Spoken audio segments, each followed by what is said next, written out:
The night Elara Vance stopped being invisible, she became dangerous. For 7 years, she'd been the family mistake. The sister no one wanted, the daughter they hid. Tonight, in a ballroom full of London's cruelest elite, they would finally break her. Or so they thought.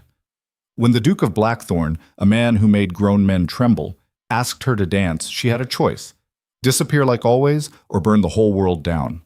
She chose fire. If you want to see how a girl who had nothing became the woman they all feared, stay until the end.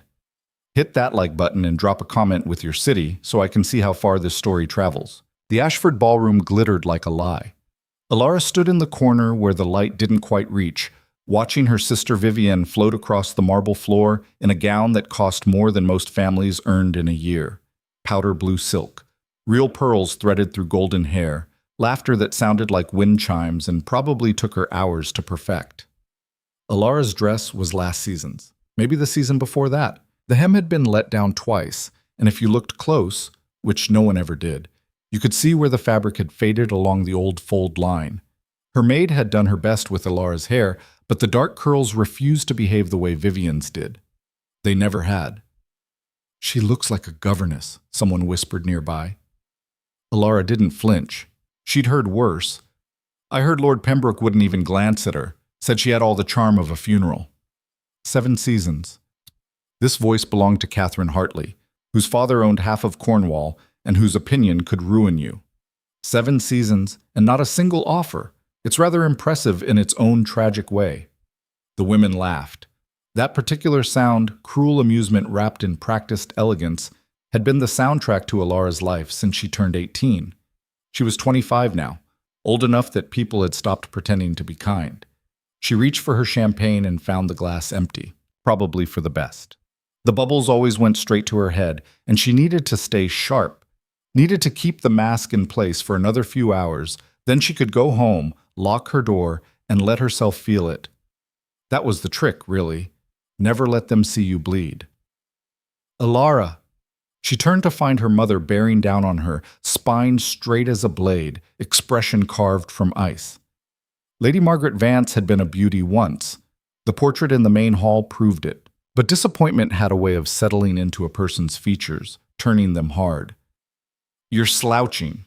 I'm not, and you're hiding in the corner again. I specifically told you to make an effort tonight." Elara bit back the response that wanted to come. What was the point? "I am making an effort, Mother." "Are you? Because from where I stand, you look like you'd rather be anywhere else." Margaret's eyes swept over her daughter, cataloging every flaw. "Your hair is already falling. For heaven's sake, Elara, could you not maintain appearances for one evening?" "I can fix it." "No, stay where you are. Better you remain unseen than draw attention looking like that." Margaret paused, her expression tightening further. "Lord Whitmore is here tonight, with his son." Elara's stomach dropped. "Mother, no, we discussed this." "You discussed it. I listened politely and then made my own decision, as is a mother's right." Margaret leaned closer, voice dropping to a hiss. "You are 25 years old, Elara. 25. Do you understand what that means? You are past hope, past charity. The only reason we haven't shipped you off to live with your aunt in Scotland is because it would reflect poorly on Vivienne." The words landed like stones. Elara had learned not to let them show on her face, but they landed all the same. "Edward Whitmore is 43, partially deaf, and has buried 2 wives already," Margaret continued, merciless. "He is also willing to overlook your shortcomings.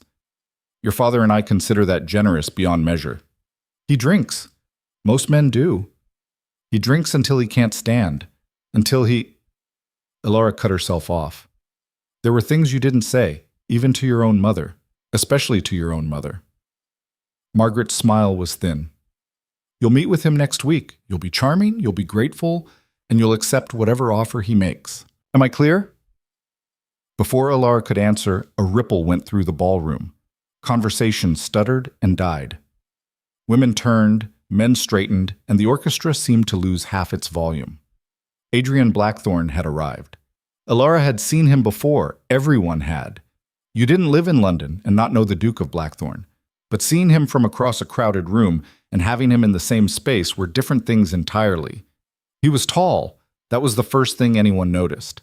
tall enough that he had to duck slightly through doorways, with shoulders that belonged on someone who worked for a living rather than someone who owned half the northern estates. His hair was dark, unfashionably so, and he wore it longer than current style dictated. No powder, no pomade, just black hair that looked like he'd forgotten to have it cut. His face was all sharp angles, high cheekbones, strong jaw, a mouth that seemed permanently set in something between boredom and disdain. But his eyes were what made people nervous. Gray, like steel, like storm clouds, like nothing warm or yielding. He was 32 and had been a duke since he was 19. His father had died in a hunting accident that no one talked about, and Adrian had inherited a title, 3 estates, a fortune that made the crown nervous, and a reputation for destroying anyone who crossed him. He didn't attend many social events. Didn't need to. People came to him, which made tonight strange. "Did you invite him?" someone whispered.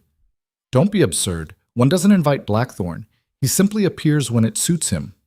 Elara watched as Lord Ashford, their host, hurried forward, practically tripping over his own feet in his eagerness to greet the Duke. Adrian said something that made Ashford laugh too loud, too long. The kind of laugh that came from fear rather than humor. "Elara!" Her mother's voice was sharp. "Stop staring." But everyone was staring. That was the point of men like Adrian Blackthorn. They existed to be stared at, envied, feared. Vivian had noticed him too, of course. She always noticed when someone important entered a room. Elara watched her sister angle herself just so, adjusting her posture to display her figure to best advantage while maintaining perfect propriety. It was an art form, really. Vivian could make a man feel like he'd won a prize just by letting him stand near her. Adrian's eyes swept the ballroom with the kind of disinterest that spoke of someone who'd seen it all before and hadn't been impressed the first time. They passed over Vivian without pausing, over Catherine Hartley and her circle, over... They stopped on Elara. She felt it like a physical thing, that gaze, cold and assessing and utterly without pity. For a moment that stretched too long, the Duke of Blackthorn looked at her. Just looked, like he was reading something written across her face, some truth she didn't know she was telling. Then someone said something to him, and he turned away, and Elara could breathe again.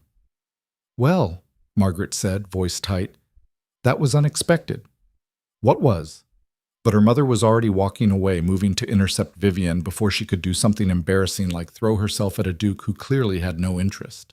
Elara stayed in her corner. The shadows felt safer now. The evening dragged on with the tedious inevitability of all such events.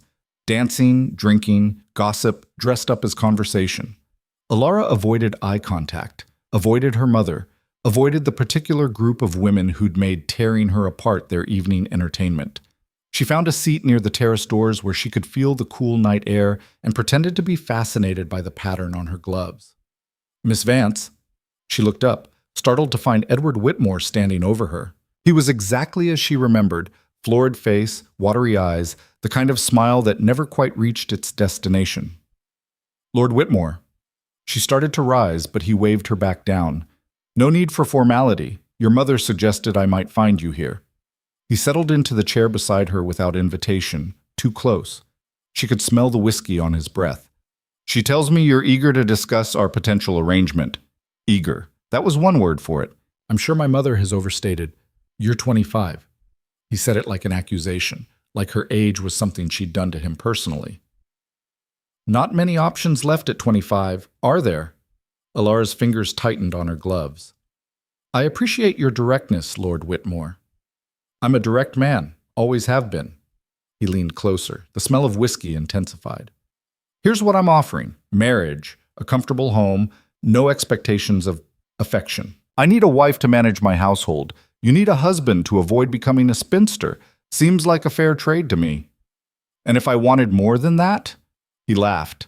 Actually laughed, like she'd told a joke. "More? My dear girl, let's be realistic.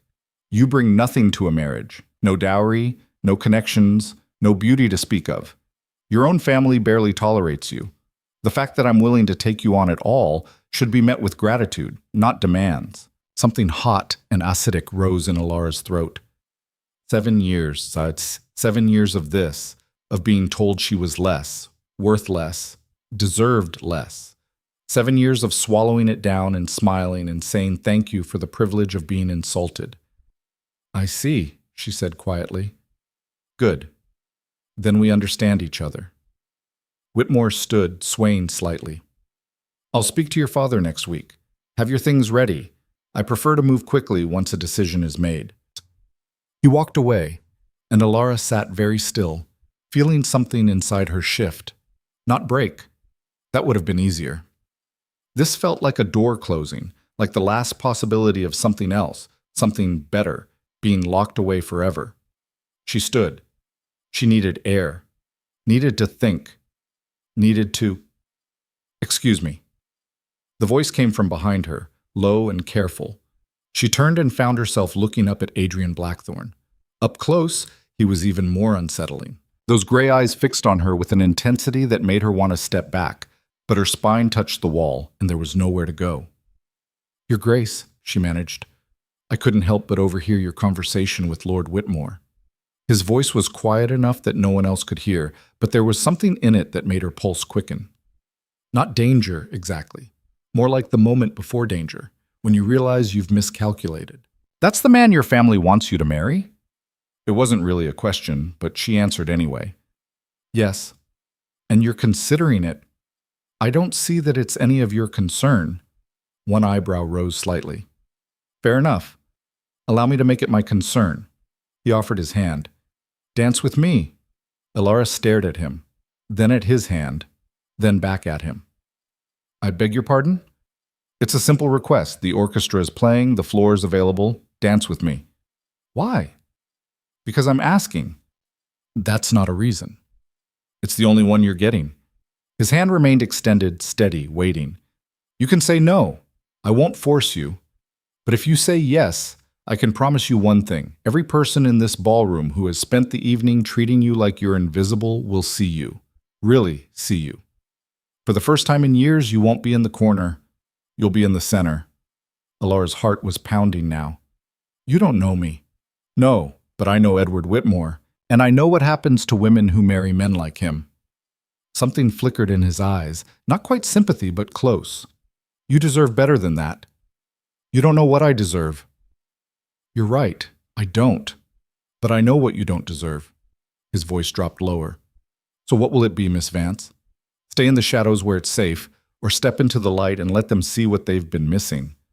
It was a terrible idea. Every instinct she'd honed over 7 brutal seasons screamed at her to refuse, to stay small, to not draw attention. Men like Adrian Blackthorne didn't do things without reason, and she had no idea what his was.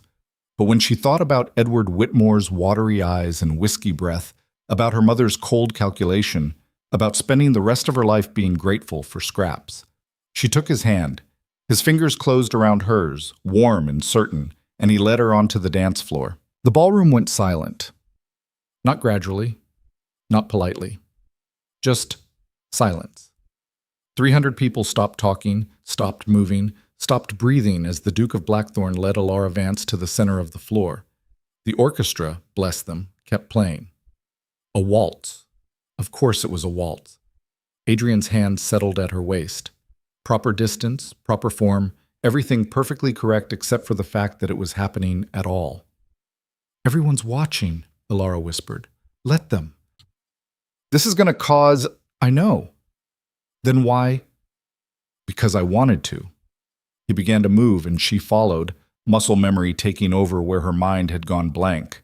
And because watching Edward Whitmore proposition you like you were a piece of furniture he was considering purchasing made me angry. You don't get angry on behalf of strangers, don't I? No one does. His mouth twitched, almost a smile. Then perhaps I'm no one.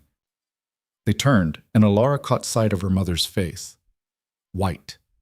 Absolutely white with shock and something that might have been fury. Beside her, Vivian looked like she'd swallowed glass. Your family seems surprised, Adrian observed.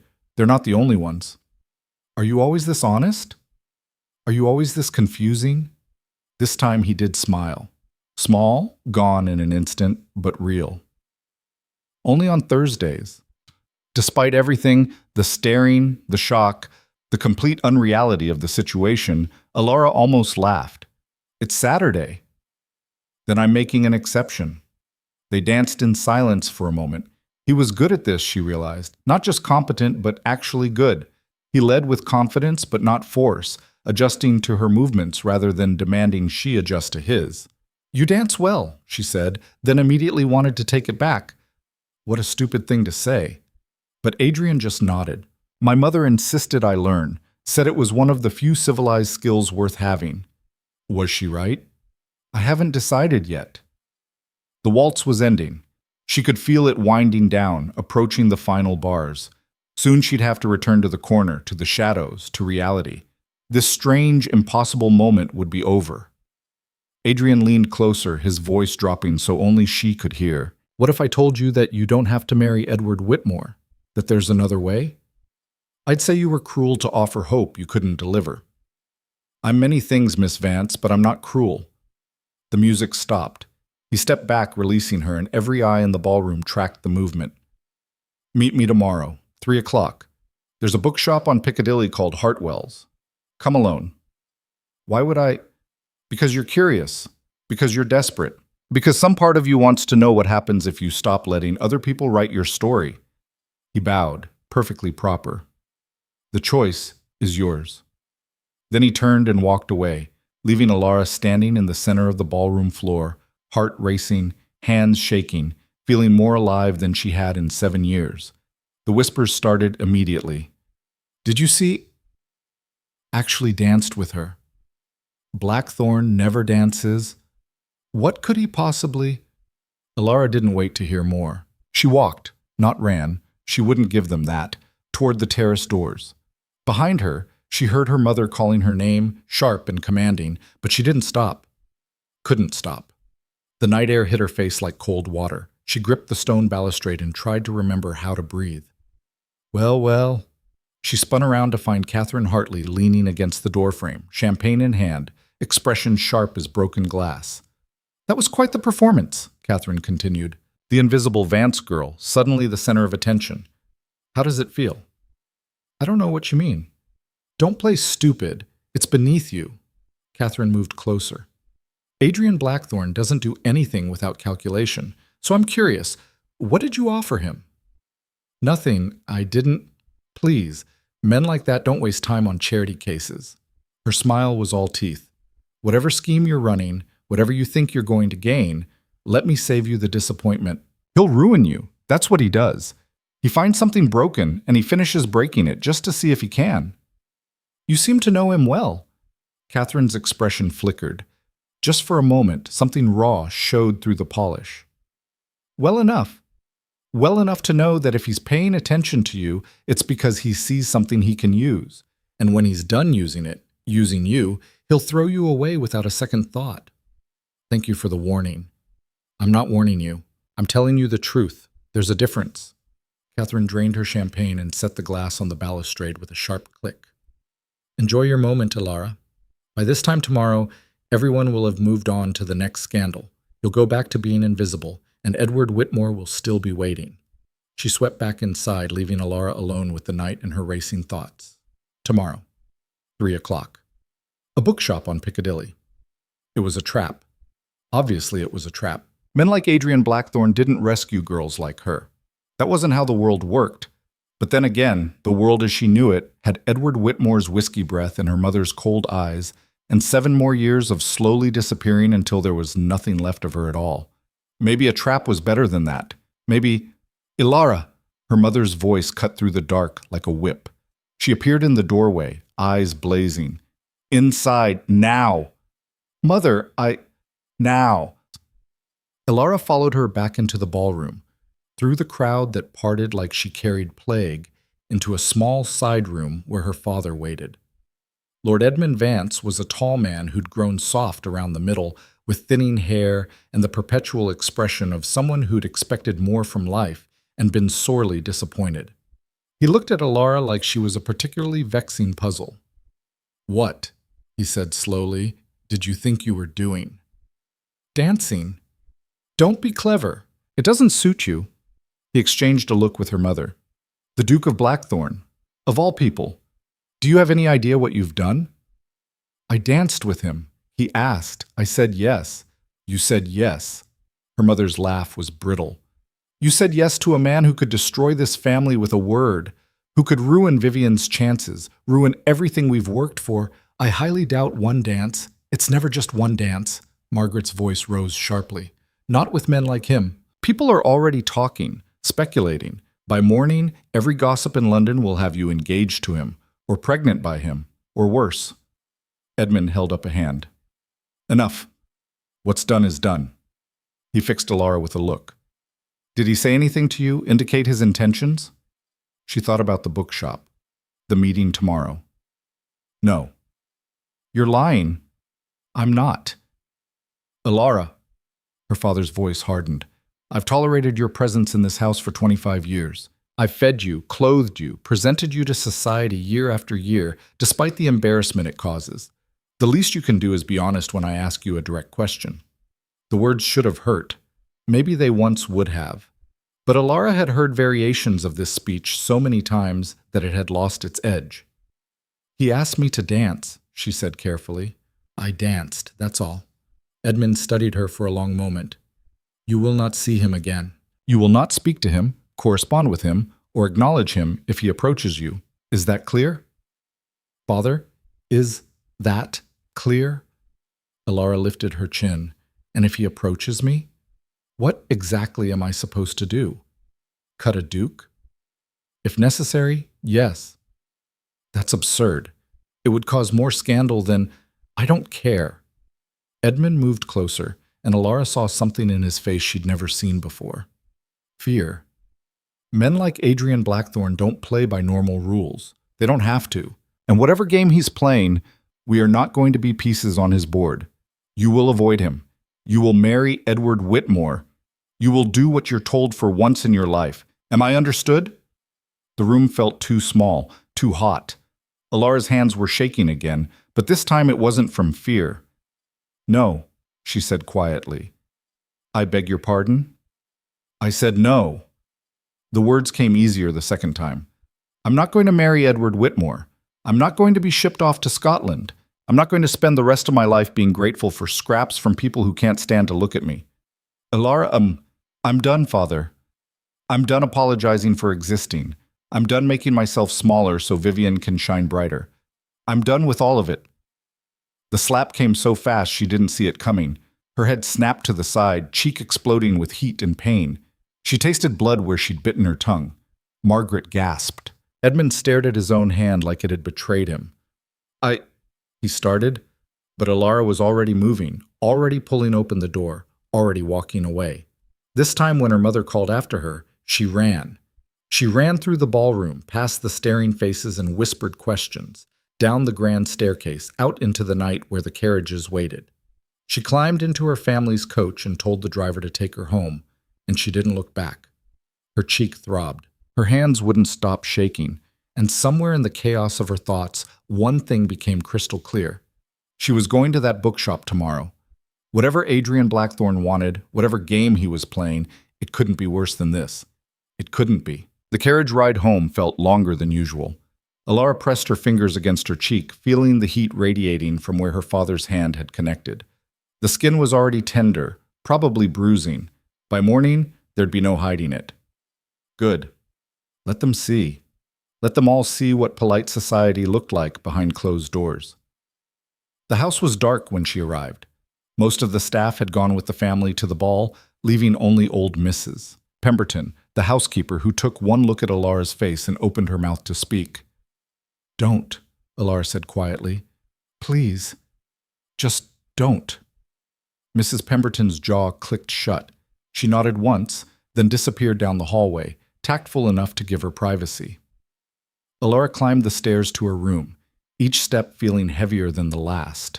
The adrenaline was wearing off now, leaving her hollowed out and shaking. She locked her door, leaned against it, and finally let herself feel it. The fear, the anger, the humiliation of being hit like a child for daring to say no. But underneath all of that, something else burned. Something that felt dangerous and wild and completely foreign. Hope. She went to her window and looked out at the London streets below. Somewhere out there, Adrian Blackthorne was going about his evening, probably not giving her a second thought. Why would he? She was nothing to him. A momentary whim, a dance to scandalize the gossips, entertainment that would be forgotten by morning. Except he'd asked her to meet him, had looked her in the eye and told her there was another way. Elara touched her cheek again, wincing. Then she moved to her writing desk and lit a candle. The small flame pushed back the darkness just enough. 3 o'clock tomorrow. Hartwell's bookshop on Piccadilly. She had 12 hours to decide if she was brave enough or desperate enough to go. Sleep didn't come. She lay in bed watching the shadows move across her ceiling, replaying the evening over and over. Adrian's hand at her waist, the silence of the ballroom, Catherine Hartley's warning, her father's hand across her face. By the time dawn crept through her curtains, she'd made her decision. She dressed carefully in a simple day dress, gray wool, practical, nothing that would draw attention. The bruise on her cheek had darkened overnight, purple spreading toward her jaw. She dabbed powder over it, but the attempt was half-hearted. Part of her wanted it visible, wanted proof. Breakfast was a minefield. Her mother sat at one end of the table, Vivian at the other, both radiating disapproval so thick it could choke you. Her father had already left for his club, avoiding the aftermath of last night like he avoided everything unpleasant. "You look dreadful," Margaret said without looking up from her tea. "Thank you, Mother." "That's not a compliment." "I know." Vivian made a soft sound of disgust. "You've ruined everything, you realize. Caroline Ashford told me this morning that everyone is talking about your little spectacle. They think you've been carrying on with Blackthorne in secret." "We danced once." "Once is enough. Once is all it takes to destroy a reputation." Vivian's perfect features twisted with something ugly. "Do you have any idea how hard I've worked? How many years I've spent cultivating the right connections, the right image? And you undo it all in one night because you couldn't resist the attention." Elara set down her fork. "I didn't ask him to dance with me, but you said yes.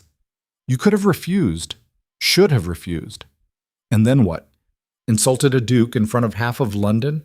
That would have been better?" "Yes." Vivian's voice rose.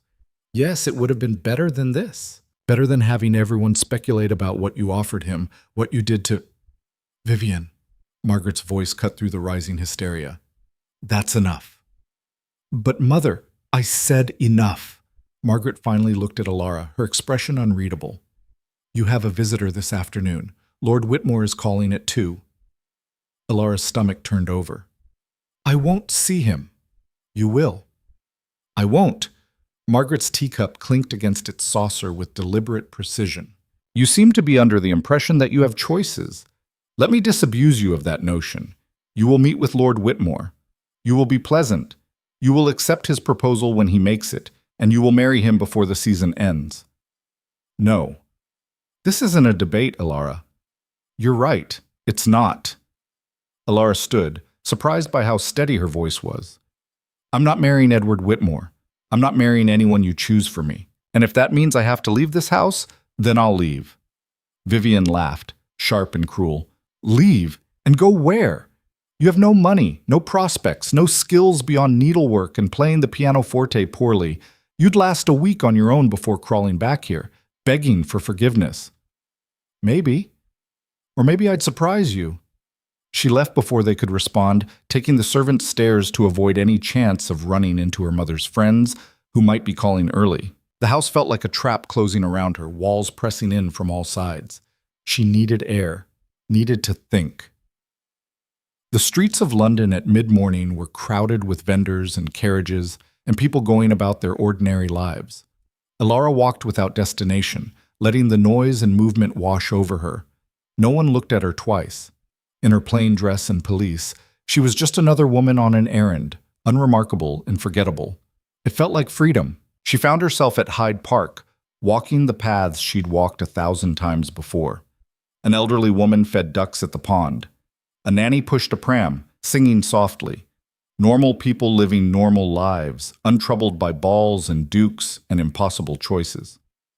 "Miss Vance," the voice came from behind her, familiar and unwelcome. Elara turned to find Catherine Hartley approaching, flanked by 2 other women whose names she couldn't recall. All 3 wore expressions that promised nothing good. Catherine. What a coincidence running into you here. Catherine's smile was sharp. Or perhaps not a coincidence at all. Tell me, are you meeting someone? I'm taking a walk. Alone? How scandalous, the other women tittered, though I suppose after last night your reputation can hardly sink lower. Elara started to move past them, but Catherine stepped into her path. We're not finished. I believe we are. You made a fool of yourself last night. You do realize that, don't you? Catherine's voice dropped, losing some of its practiced sweetness. Adrian Blackthorne doesn't dance with nobodies. He doesn't notice girls like you, which means last night was something else entirely. And what do you think it was? A joke, a wager, perhaps, or maybe… Catherine leaned closer, eyes glittering. Maybe he's heard about your family's financial troubles. Maybe he knows your father is on the edge of ruin and thought it would be amusing to dangle hope in front of you before snatching it away. The words hit like cold water. What financial troubles? Oh, you didn't know? Catherine's smile widened. Your father has debts, substantial ones. Everyone knows. It's why your mother is so desperate to marry you off to Whitmore. His money would keep your family afloat for another few years at least. One of the other women spoke up, voice dripping false sympathy. It's really quite sad. All those years pretending to be better than you are, and now the truth comes out. Elara's hands clenched at her sides. If you'll excuse me… Actually, no. Catherine moved closer. I want you to understand something. Whatever you think happened last night, whatever fantasy you've constructed in that desperate little mind of yours, it ends now. Stay away from Adrian Blackthorne. He's not for you. He never will be. And he's for you instead? The question landed harder than Elara intended. Catherine's face went white, then red. At least I'm not a pathetic charity case clinging to a man who pities her. He doesn't pity me. Of course he does. Why else would he bother? Catherine's voice rose. You're nothing, Elara. You've always been nothing. One dance doesn't change that. Something in Elara snapped. 7 years of swallowing insults, of keeping her head down, of accepting that she was less than everyone else. It crystallized in that moment into something hard and bright and furious. You're right, she said quietly. One dance doesn't change anything, but it was a start. Then she pushed past them and walked away, heart hammering, hands shaking, refusing to look back even when Catherine called after her. The clock tower struck 1. 2 hours until she was supposed to meet Adrian. 2 hours to decide if she was actually going to go through with this insanity. She walked faster, putting distance between herself and Catherine's poison. The streets grew more crowded as she moved toward Piccadilly. Shops lined the roads, their windows displaying everything from ribbons to books to exotic teas from India. Hartwell's bookshop stood on a corner, 3 stories of dark brick with large windows showcasing shelves crammed with volumes. Elara had been here before years ago when her father still pretended to care about her education. The owner was a Mr. Hartwell, ancient, half-deaf, and completely uninterested in gossip. Perfect for a secret meeting. She checked her watch. 1:30, still early. She should go home. Should be there when Whitmore called at 2, should do what her mother expected. What everyone expected. The safe choice. The smart choice. Instead, she opened the door to the bookshop. A bell chimed overhead. The familiar smell of paper and leather and dust wrapped around her like an old friend. Mr. Hartwell looked up from his counter, squinted at her through thick spectacles, and nodded before returning to his ledger. Elara moved deeper into the shop, trailing her fingers along spines. Poetry, history, natural philosophy. The sections were organized with a logic only Mr. Hartwell understood, creating a maze of narrow aisles and unexpected corners. She found herself in the back, surrounded by volumes on ancient Rome, when she heard the bell chime again. Footsteps. Deliberate and unhurried. Miss Vance! She turned to find Adrian Blackthorne standing at the end of the aisle, dressed in simple black with none of last night's formal elegance. He looked younger somehow, less the untouchable Duke and more just a man who happened to be tall and unsettling. Your Grace? Adrian, we're past formalities, I think. Are we? He moved closer, those gray eyes cataloging everything. Her plain dress, her bruised cheek, the way she held herself like she might bolt at any moment. What happened to your face? I walked into a door. That's a lie. Yes, But it's my lie to tell. Something flickered in his expression, not quite approval, but close. Fair enough. He gestured to a small reading alcove tucked behind the Roman history section. Shall we? She followed him, aware of how alone they were, how improper this was. If anyone saw them, if anyone knew. No one will disturb us, Adrian said, reading her thoughts. Hartwell is discreet and deaf. That's not reassuring. It should be. Discretion is a valuable commodity. They settled into the alcove, her on a worn leather chair, him leaning against the bookshelf with studied casualness. Up close like this, without a ballroom full of people watching, he was even more intense. It made her want to look away, but she forced herself to meet his gaze. Why am I here? She asked. Because you came. That's not an answer. No, it's an observation. He tilted his head slightly. You could have stayed home, could have met with Edward Whitmore, accepted his proposal, done the safe thing. But you're here instead. Why? You asked me to come. And you always do what you're asked? No. Almost never, actually. His mouth quirked, almost a smile. Good. That makes this easier. Makes what easier? Adrian was quiet for a moment, studying her with that unnerving focus. Then he said, I have a proposition for you. Is that what we're calling it? It's not what you think. You don't know what I think. True. He shifted position, crossing his arms. Let me be direct. I need a wife. Elara's stomach dropped. Excuse me? Not a real wife. Not in any way that matters. I need someone who can stand beside me at social functions, manage my household, present the appearance of a proper marriage. In exchange, I'll give you freedom, security, and enough money that you'll never have to depend on anyone again. She stared at him. That's insane. Is it? Yes. Completely insane. You don't even know me. I know enough. You know nothing. I know you've survived 7 seasons of being torn apart by people like Catherine Hartley. I know you're smart enough to negotiate with Edward Whitmore instead of just accepting whatever he offered. I know you stood up to your parents last night, even though it cost you. His eyes dropped to her bruised cheek. And I know you came here today despite every logical reason not to. Elara's hands were shaking again. She pressed them against her skirt to hide it. Why me? You could have anyone. I don't want anyone. I want someone who won't fall in love with me, who won't demand more than I'm offering, who's pragmatic enough to see this for what it is. A business arrangement. And what makes you think I'm that person? Because you need this as much as I do. The words hung in the air between them. Elara wanted to argue, to tell him he was wrong, that she had options, that she wasn't desperate enough to consider marrying a stranger for money and security. But Catherine's words echoed in her mind. Financial troubles, debts, the truth of it. What's in it for you? She asked quietly. That's complicated. Try me. Adrian was silent for a long moment. Then he said, My mother died 3 years ago. Before she passed, she made me promise I'd marry. Not for love, she knew better than that, but for appearances, for the estate, for all the tedious reasons people like us are supposed to marry. And you haven't. No. I've avoided it as long as I could, but there are pressures, expectations. My board of advisors thinks I need a wife to seem more stable. The Crown thinks I need heirs.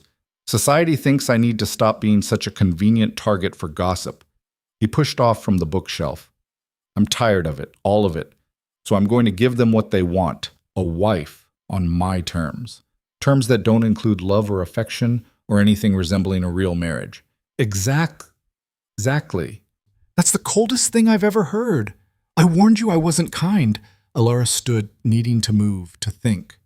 You're asking me to lie. To everyone. Forever. I'm asking you to play a role. There's a difference. Not much of one. Maybe not. He moved closer. Not threatening, but deliberate. But here's what I'm offering in exchange. Your own household to manage as you see fit. An allowance that would make your father's debts look like pocket change. Freedom to pursue whatever interests you want. Art, music, charity work, education. I won't control you, won't monitor you, won't demand anything from you except your presence at necessary social functions and your discretion. And in private? In private, we'd live separate lives. I have my wing of the house, you'd have yours. We'd interact when required and ignore each other the rest of the time.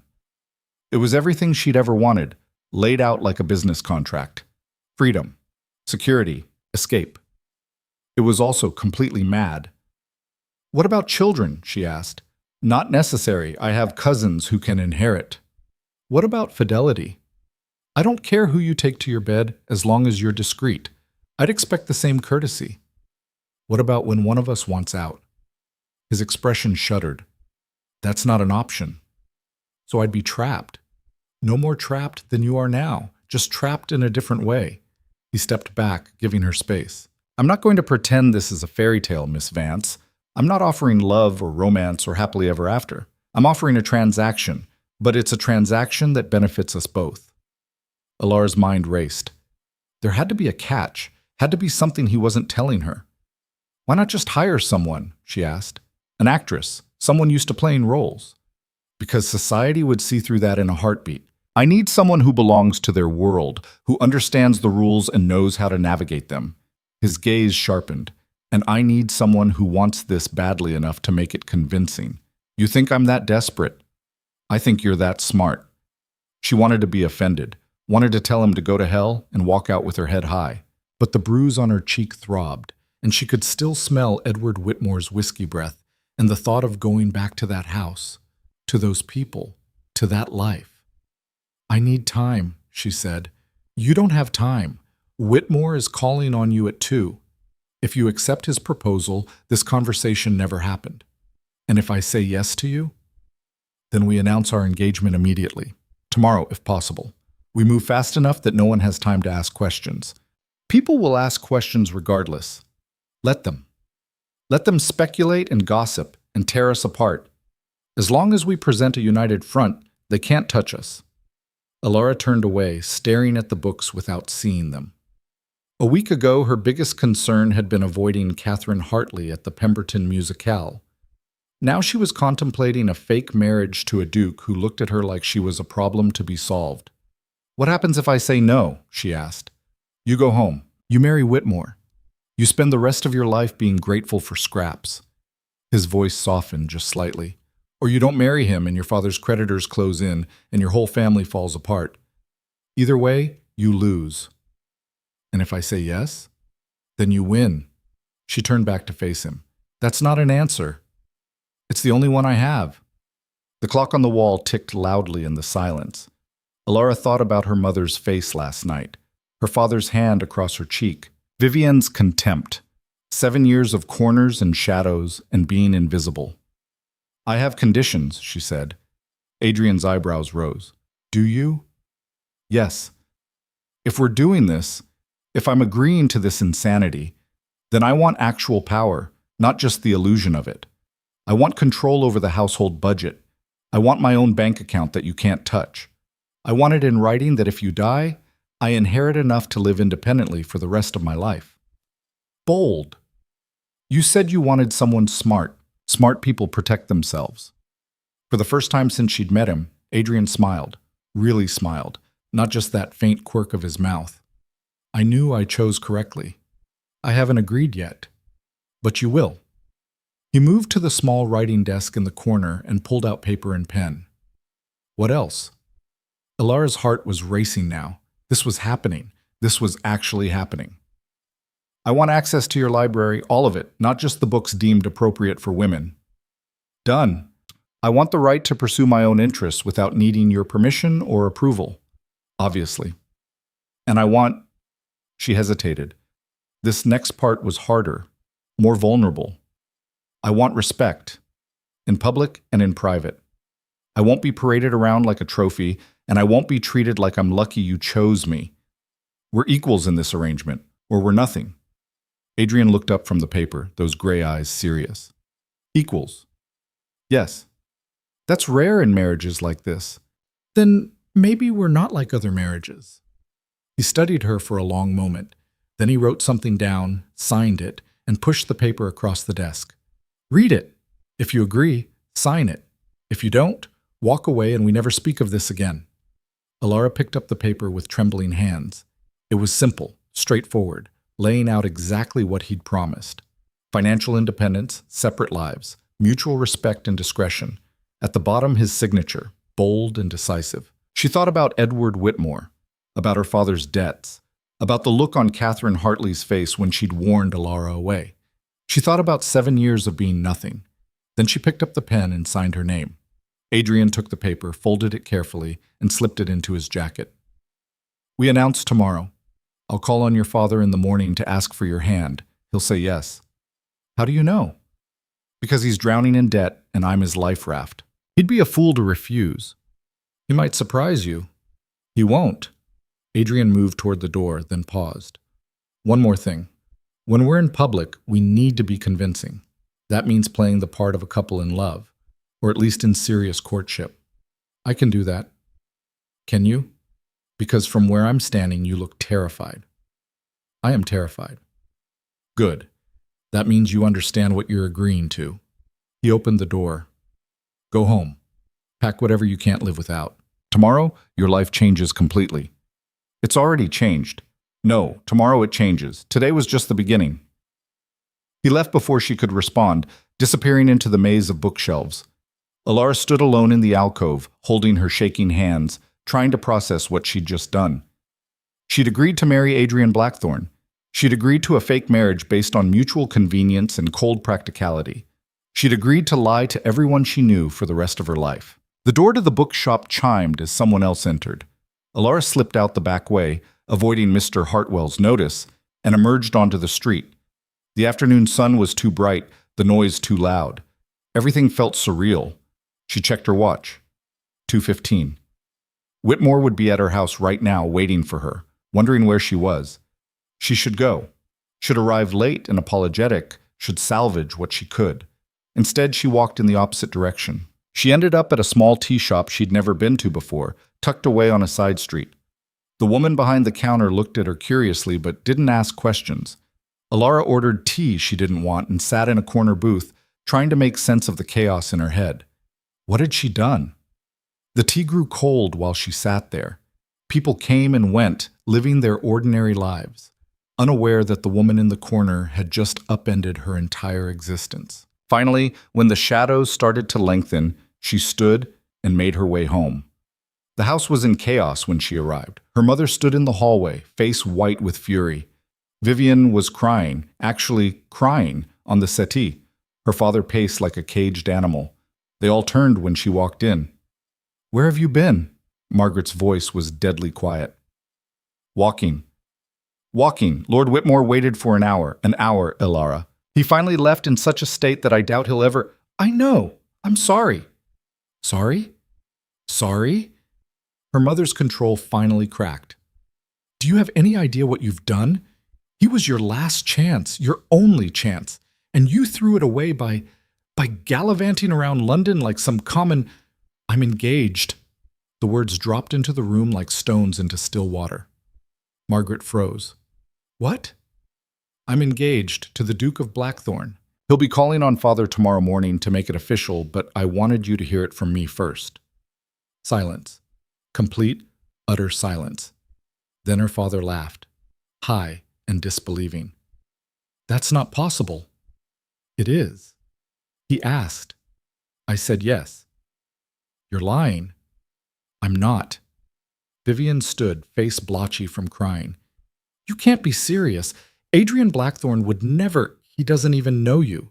He knows me well enough. This is absurd." Margaret moved closer, eyes narrowing. "What did you do? What did you offer him?" "Nothing. We talked. We reached an agreement, that's all." "Agreements don't lead to proposals from dukes." Her mother grabbed her arm, fingers digging in. "Tell me the truth. Did you trap him somehow? Compromise yourself? Because if you've ruined this family's name just to— Let go of me. Answer the question." "I said let go." Elara wrenched her arm free, stumbling back. Her heart was pounding, but her voice stayed steady. "He proposed. I accepted. Tomorrow morning he'll speak to Father, and by tomorrow afternoon all of London will know. That's the truth. Believe it or don't. I don't care anymore." She walked past them toward the stairs. "Elara!" Her father's voice stopped her.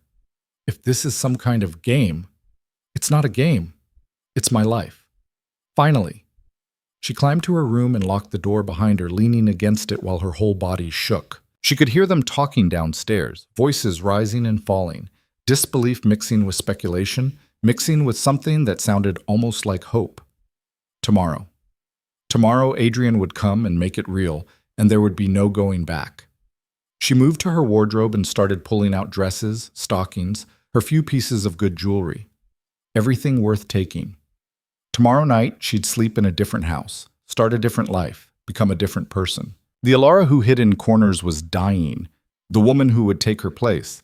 She didn't know who that was yet, but she was about to find out. A knock at her door pulled her from the depths of a restless sleep.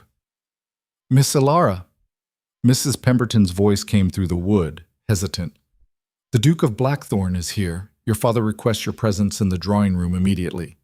Elara sat up, disoriented. Pale morning light filtered through her curtains. She'd fallen asleep in her dress, still half-packed trunks surrounding her bed like fortifications. It was happening, actually happening. She splashed water on her face, tried to smooth her hair, and stared at her reflection. The bruise on her cheek had faded to a yellowish green, easier to cover but still there. Still a reminder. Downstairs, voices drifted up through the floorboards. Her father's, loud, jovial, nothing like the fury from last night. Adrian's, lower, measured, impossible to read. She descended the stairs slowly.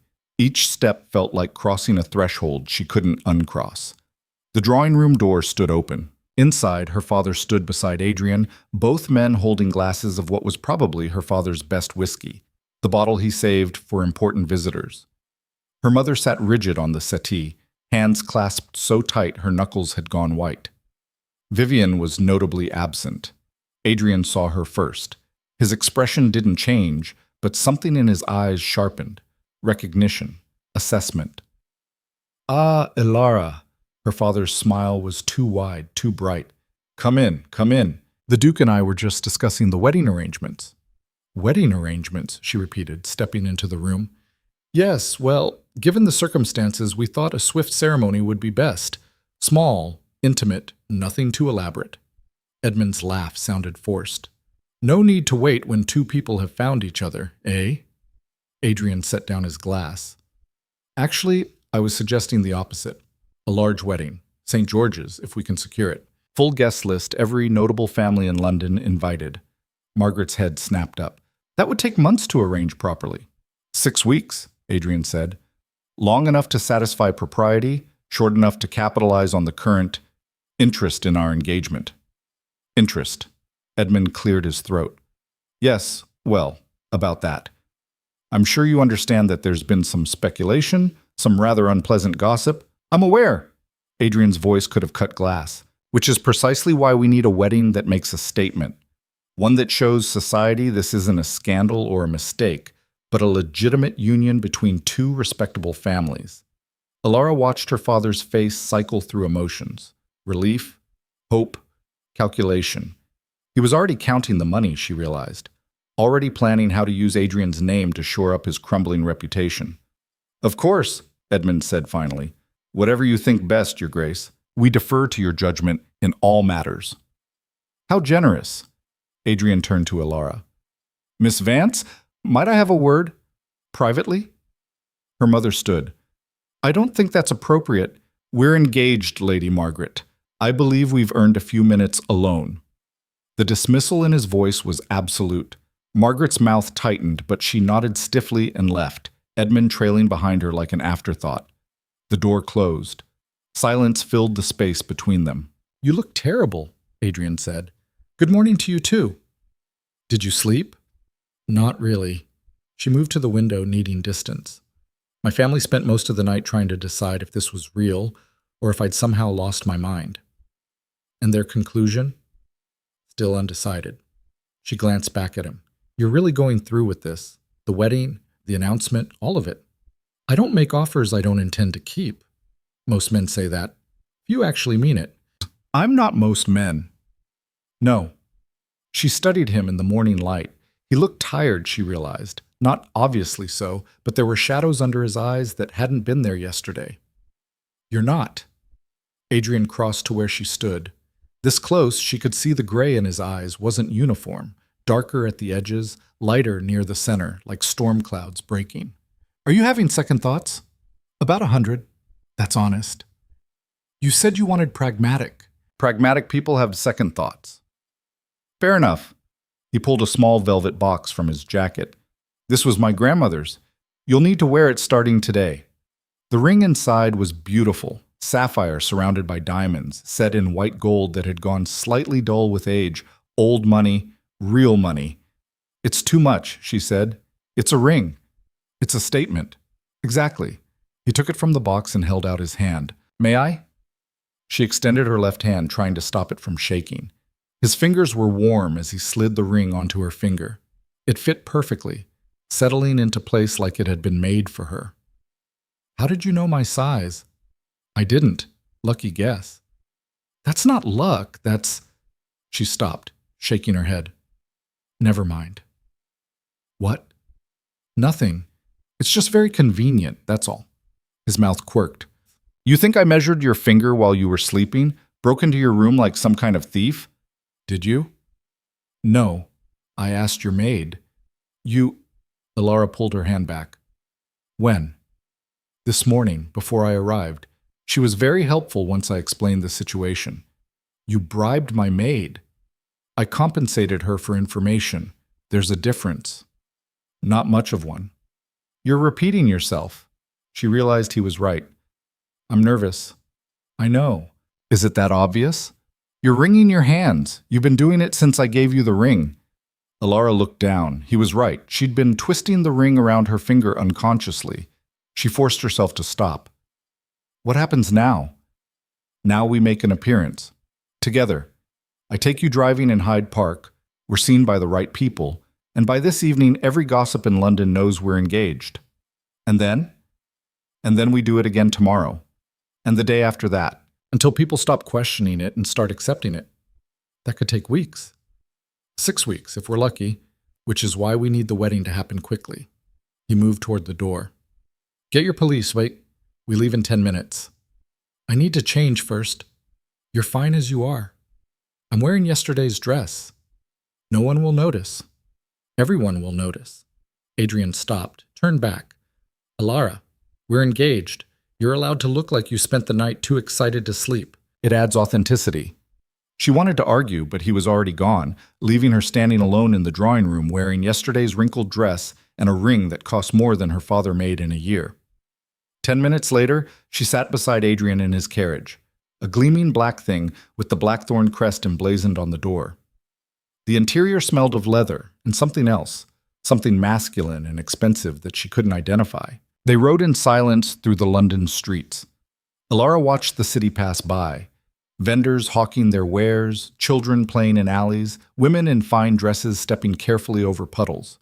Normal life, continuing on while hers spun into complete unreality. You're quiet, Adrian observed. I'm thinking. About? How quickly everything changes. 2 days ago I was invisible. Now I'm wearing a sapphire ring and riding in a duke's carriage. Having regrets? I don't know yet. She turned to look at him. Are you? No.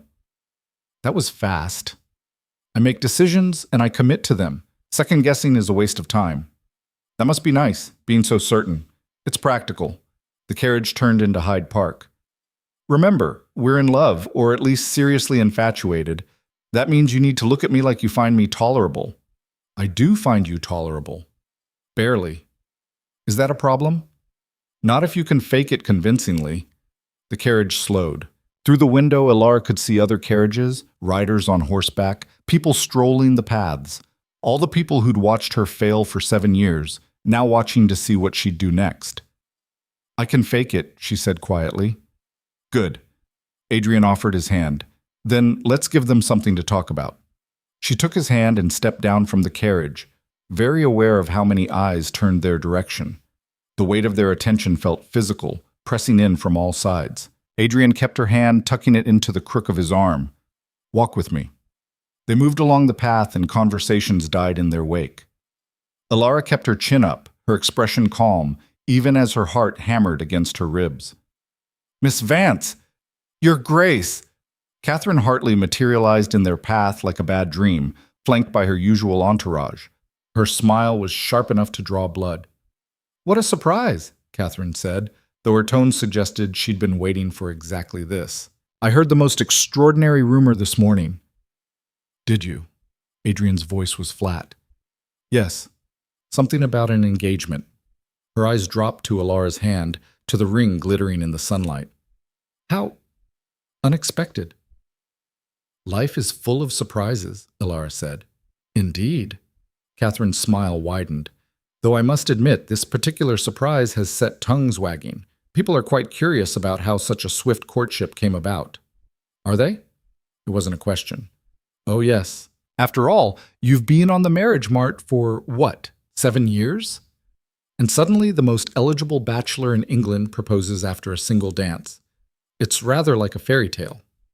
"Or a business arrangement," one of Catherine's companions said, then had the grace to look embarrassed. Adrian's hand tightened on Elara's arm.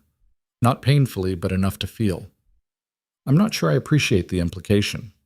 "No implication intended, Your Grace." Catherine's eyes glittered.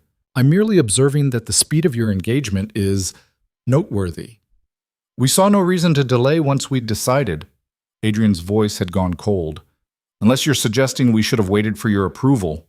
Color rose in Catherine's cheeks. "Of course not. I simply..." "Simply what? Feel entitled to an explanation of my personal life?" He stepped forward, still holding Elara's arm, forcing Catherine to step back. "Let me be clear. Who I marry, when I marry, and why I marry is none of your concern. Is that understood?" The women around Catherine had gone pale. People didn't speak to her like that. Not Catherine Hartley, whose father owned half of Cornwall, and whose opinion could make or break a season. "Perfectly," Catherine said, voice tight. "Excellent." Adrian turned to Elara, his expression softening just enough to be convincing. "Shall we continue, my dear?" "Yes." Elara let him lead her away, very aware of the shocked silence they left behind. Once they were out of earshot, she said, "That was brutal. It was necessary. You made an enemy." "I made a statement. There's a difference." He glanced down at her. "You handled that well." "I didn't do anything." "Exactly. You let me fight for you instead of trying to smooth things over or apologize. That takes discipline. Or cowardice." "It's not cowardice to let someone defend you when they're better equipped to do it." They walked in silence for a few moments. Ahead, more people watched, whispered, pointed. Elara felt like an exhibit in a museum. "Does it ever get easier?" she asked. "Being stared at?" "No, you just get better at ignoring it. That's not encouraging. It's honest." They completed their circuit of the park, nodding to acquaintances, accepting congratulations from people whose names Elara barely remembered. By the time they returned to the carriage, her face hurt from smiling. "How was that?"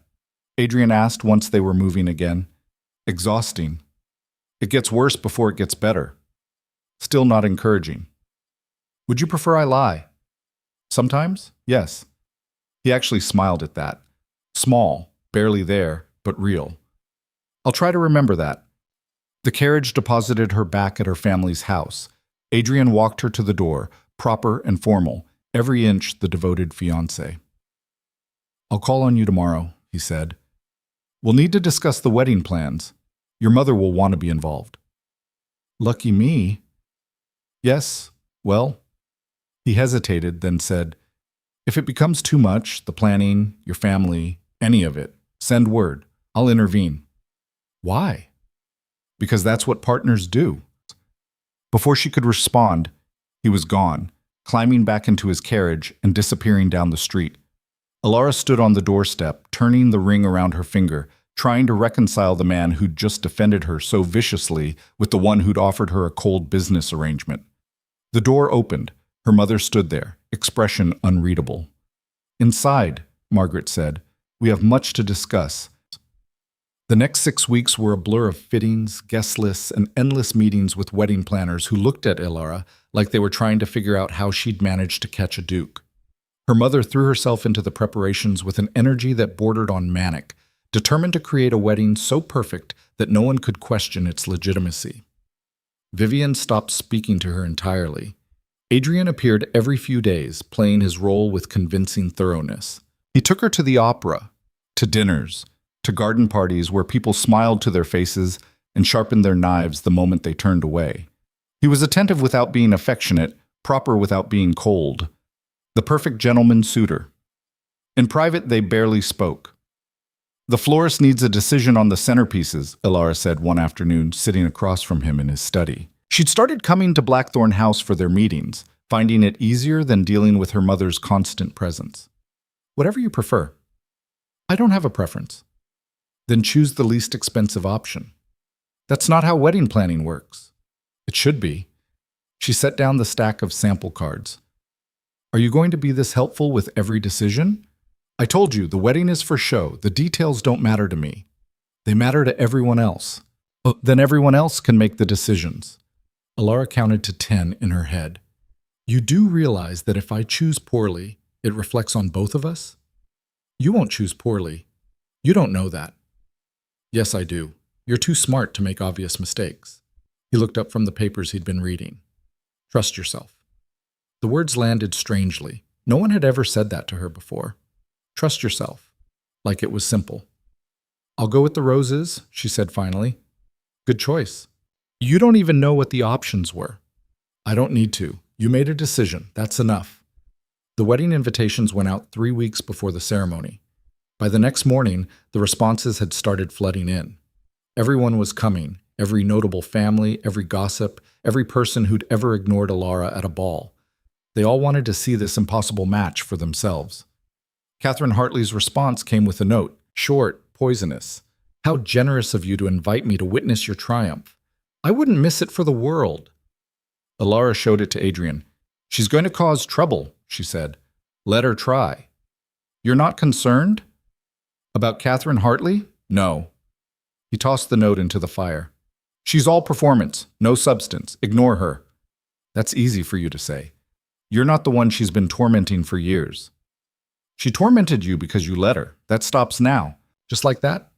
"Just like that." He stood, moving to the window. "You're about to become the Duchess of Blackthorn. That title comes with power. Use it." "I don't know how." "You'll learn." 2 weeks before the wedding, the scandal sheets started running stories. Speculation about how they'd met, what Elara had done to secure a proposal, whether Adrian had lost his mind. The articles were cruel, creative, and read by everyone. Elara tried to ignore them, failed. "They're saying I trapped you," she told Adrian over tea in his drawing room. Her drawing room now, technically, though she still felt like a visitor. "That I compromised myself deliberately to force your hand." "I know." "It doesn't bother you?" "Why would it? We know the truth." "But they don't. Their opinions don't matter." "They matter to me." He set down his cup, studying her. "Why?" "Because—" She stopped, trying to find words for something she'd never articulated. "Because I spent 7 years being nothing, being invisible. And now I'm visible for all the wrong reasons, and people are saying terrible things, and I don't know how to—" "Stop," he said quietly. "Stop what?" "Stop caring what they think. Stop letting their poison sink in. Stop giving them power over you." "That's not how it works." "It is, if you decide it is." He leaned forward. "Listen to me. In a week you'll be my wife, my duchess, the woman who runs my household and bears my name. Those people, the ones writing those articles, spreading those rumors, they're beneath you now. Start acting like it." The words should have sounded arrogant. Instead, they sounded like permission. "I don't know how to be a duchess," she said. "Neither did my mother at first. She learned. So will you." 1 week before the wedding, everything fell apart. Elara was at Blackthorn House, finalizing seating arrangements with the wedding planner when a messenger arrived. Young, out of breath, looking terrified. "Your Grace," he said to Adrian, "I have urgent news from—" He stopped, glancing at Elara. "Whatever you need to say, you can say in front of Miss Vance," Adrian said. The messenger swallowed hard. "There's been an article in the Times about your engagement. I'm aware the papers have been covering our engagement. Not like this, sir. This one—" He held out a folded newspaper. This one has details, private details, about your arrangement. The room went very cold. Adrian took the paper, unfolded it. Elara watched his face go still as he read, that particular stillness that meant he was furious. "What does it say?" she asked. He handed it to her without a word. The article was titled, "The Duke's Calculated Marriage, a Transaction Exposed." Elara's hands started shaking as she read. It laid out everything: the business arrangement, the separate lives, the financial terms. Not exact details, but close enough that anyone reading it would understand this wasn't a love match. "Someone talked," she said. "Obviously." "Who?" "I don't know, yet." Adrian's voice was dangerously quiet. "But I'll find out." "It doesn't matter who." Elara set down the paper. "It's out now. Everyone will know. The wedding continues as planned." "Are you insane? We can't get married now, not after this. Everyone will think, I don't care what they think." "You should. This ruins everything, all of it. The plan, the arrangement, the entire reason we're doing this." She stood, needing to move. "We should call it off. Announce that we've reconsidered, that we're not suited, that—" "No." "Adrian." "I said no." He caught her arm, forcing her to look at him. "We're getting married in 1 week, as planned." "Why?" "The whole point was to present a respectable marriage. There's nothing respectable about this. We've been exposed." "Have we?" "Read the article again. Really read it." She picked up the paper, scanning through it. "It says we have an arrangement, that it's not a love match, that we're marrying for practical reasons. I don't see how it doesn't name sources, doesn't provide proof. It's all speculation and conjecture dressed up as facts." Adrian released her arm. "Anyone could have written this based on the rumors already circulating. It doesn't actually expose anything. Except that it's true." "So? Half the marriages in London are transactions. Ours is just more honest about it." "That's not how society works." "Then society needs to change." He moved to the window, looking out at the street below. "I'm not calling off this wedding because some journalist decided to write a hit piece. We continue. We get married. We weather whatever storm comes. Together." "Why?" The word came out sharper than she intended. "Why does this matter so much to you?" He was quiet for a long moment. Then, "Because if we back down now, we're admitting they're right. Admitting that we're ashamed of what we're doing, and I refuse to be ashamed of choosing my own life on my own terms." Elara wanted to argue, wanted to point out all the ways this could destroy them both. But looking at his face, at the set of his jaw, the steel in his eyes, she knew he wasn't going to change his mind. "What do we do?" she asked finally. "We ignore it. We don't respond, don't acknowledge it, don't give it oxygen. And in 1 week, we stand up in St. George's and get married like nothing happened. People will talk. Let them. They'll tear us apart. They can try."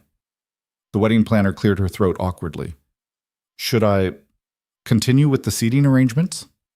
"Yes," Adrian said. Everything continues. The next week was hell.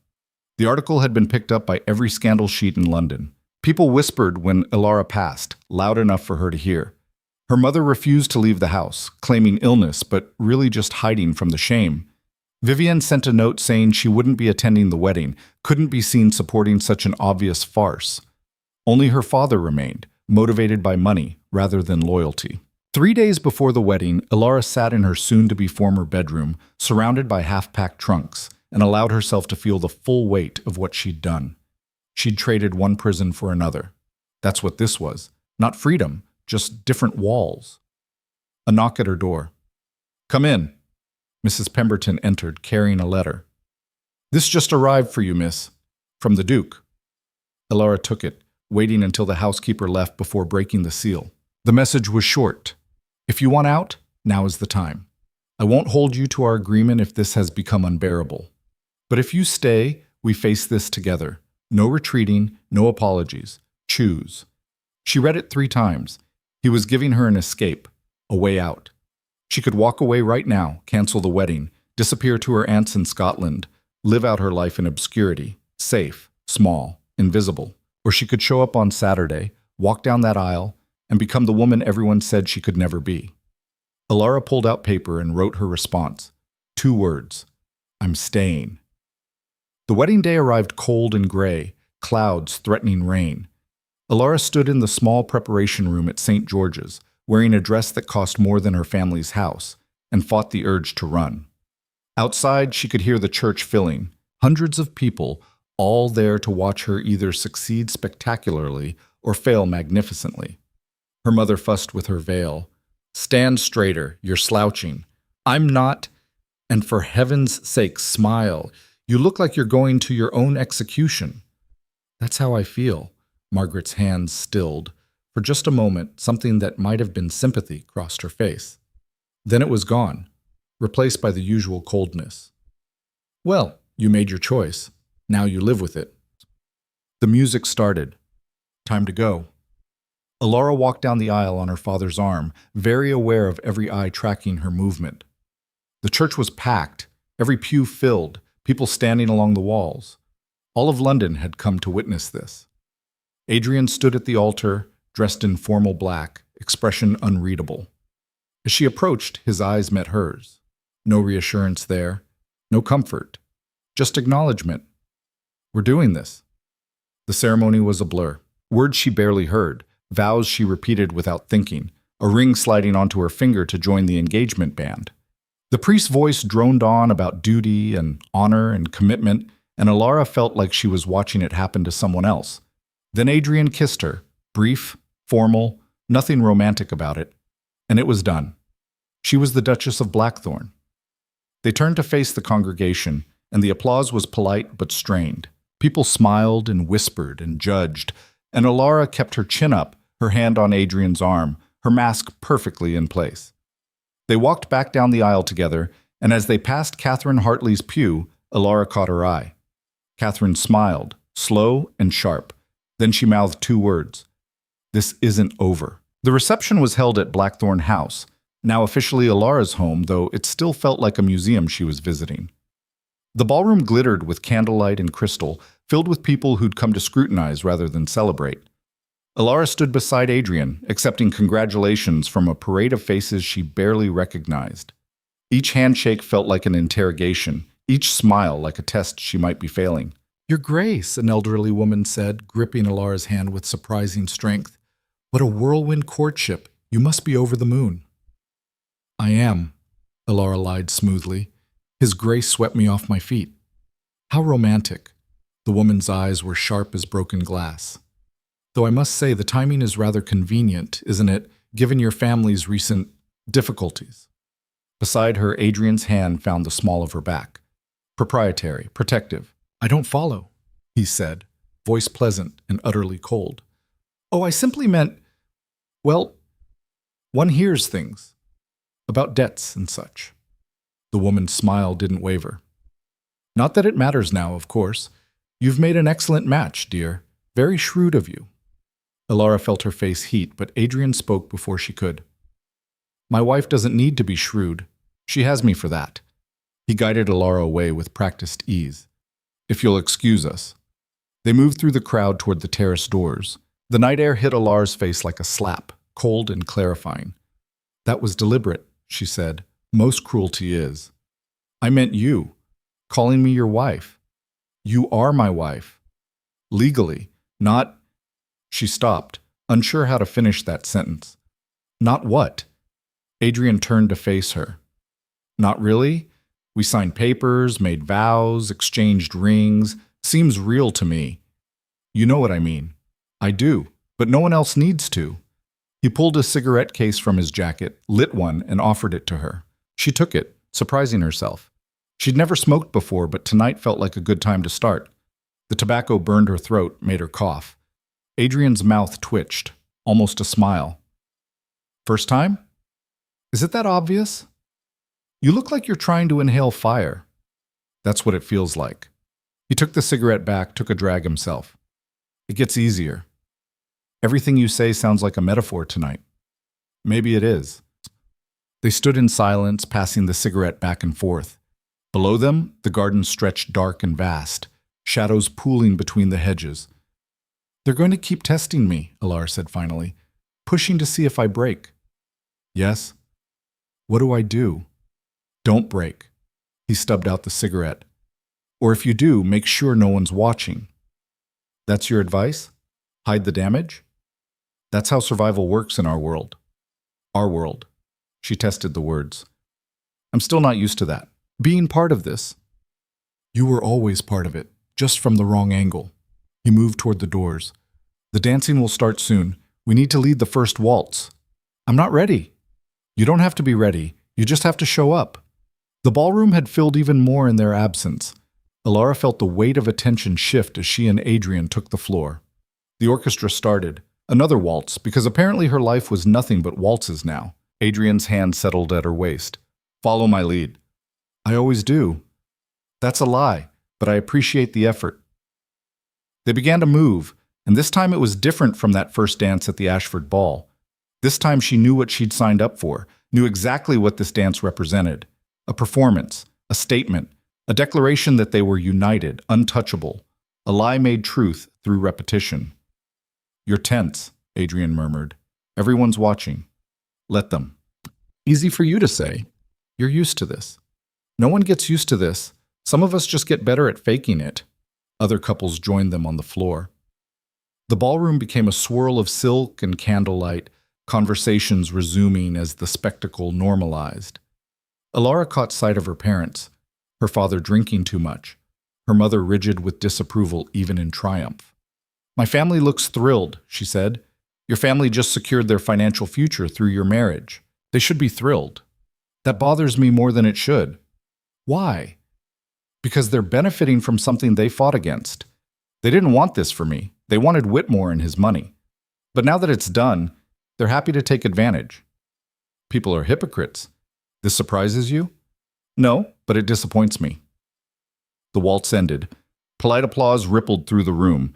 Adrian bowed, she curtsied, and they separated to mingle with their guests. Catherine Hartley found her within minutes. Your Grace. The title dripped with mockery. What a lovely wedding. So intimate. Thank you. Elara kept her voice neutral. I particularly enjoyed the ceremony, those vows, till death do us part. How wonderfully optimistic.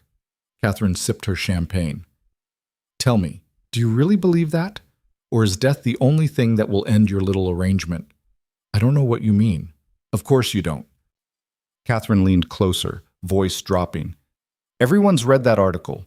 Everyone knows this marriage is a transaction. You think putting on a pretty dress and saying some words changes that?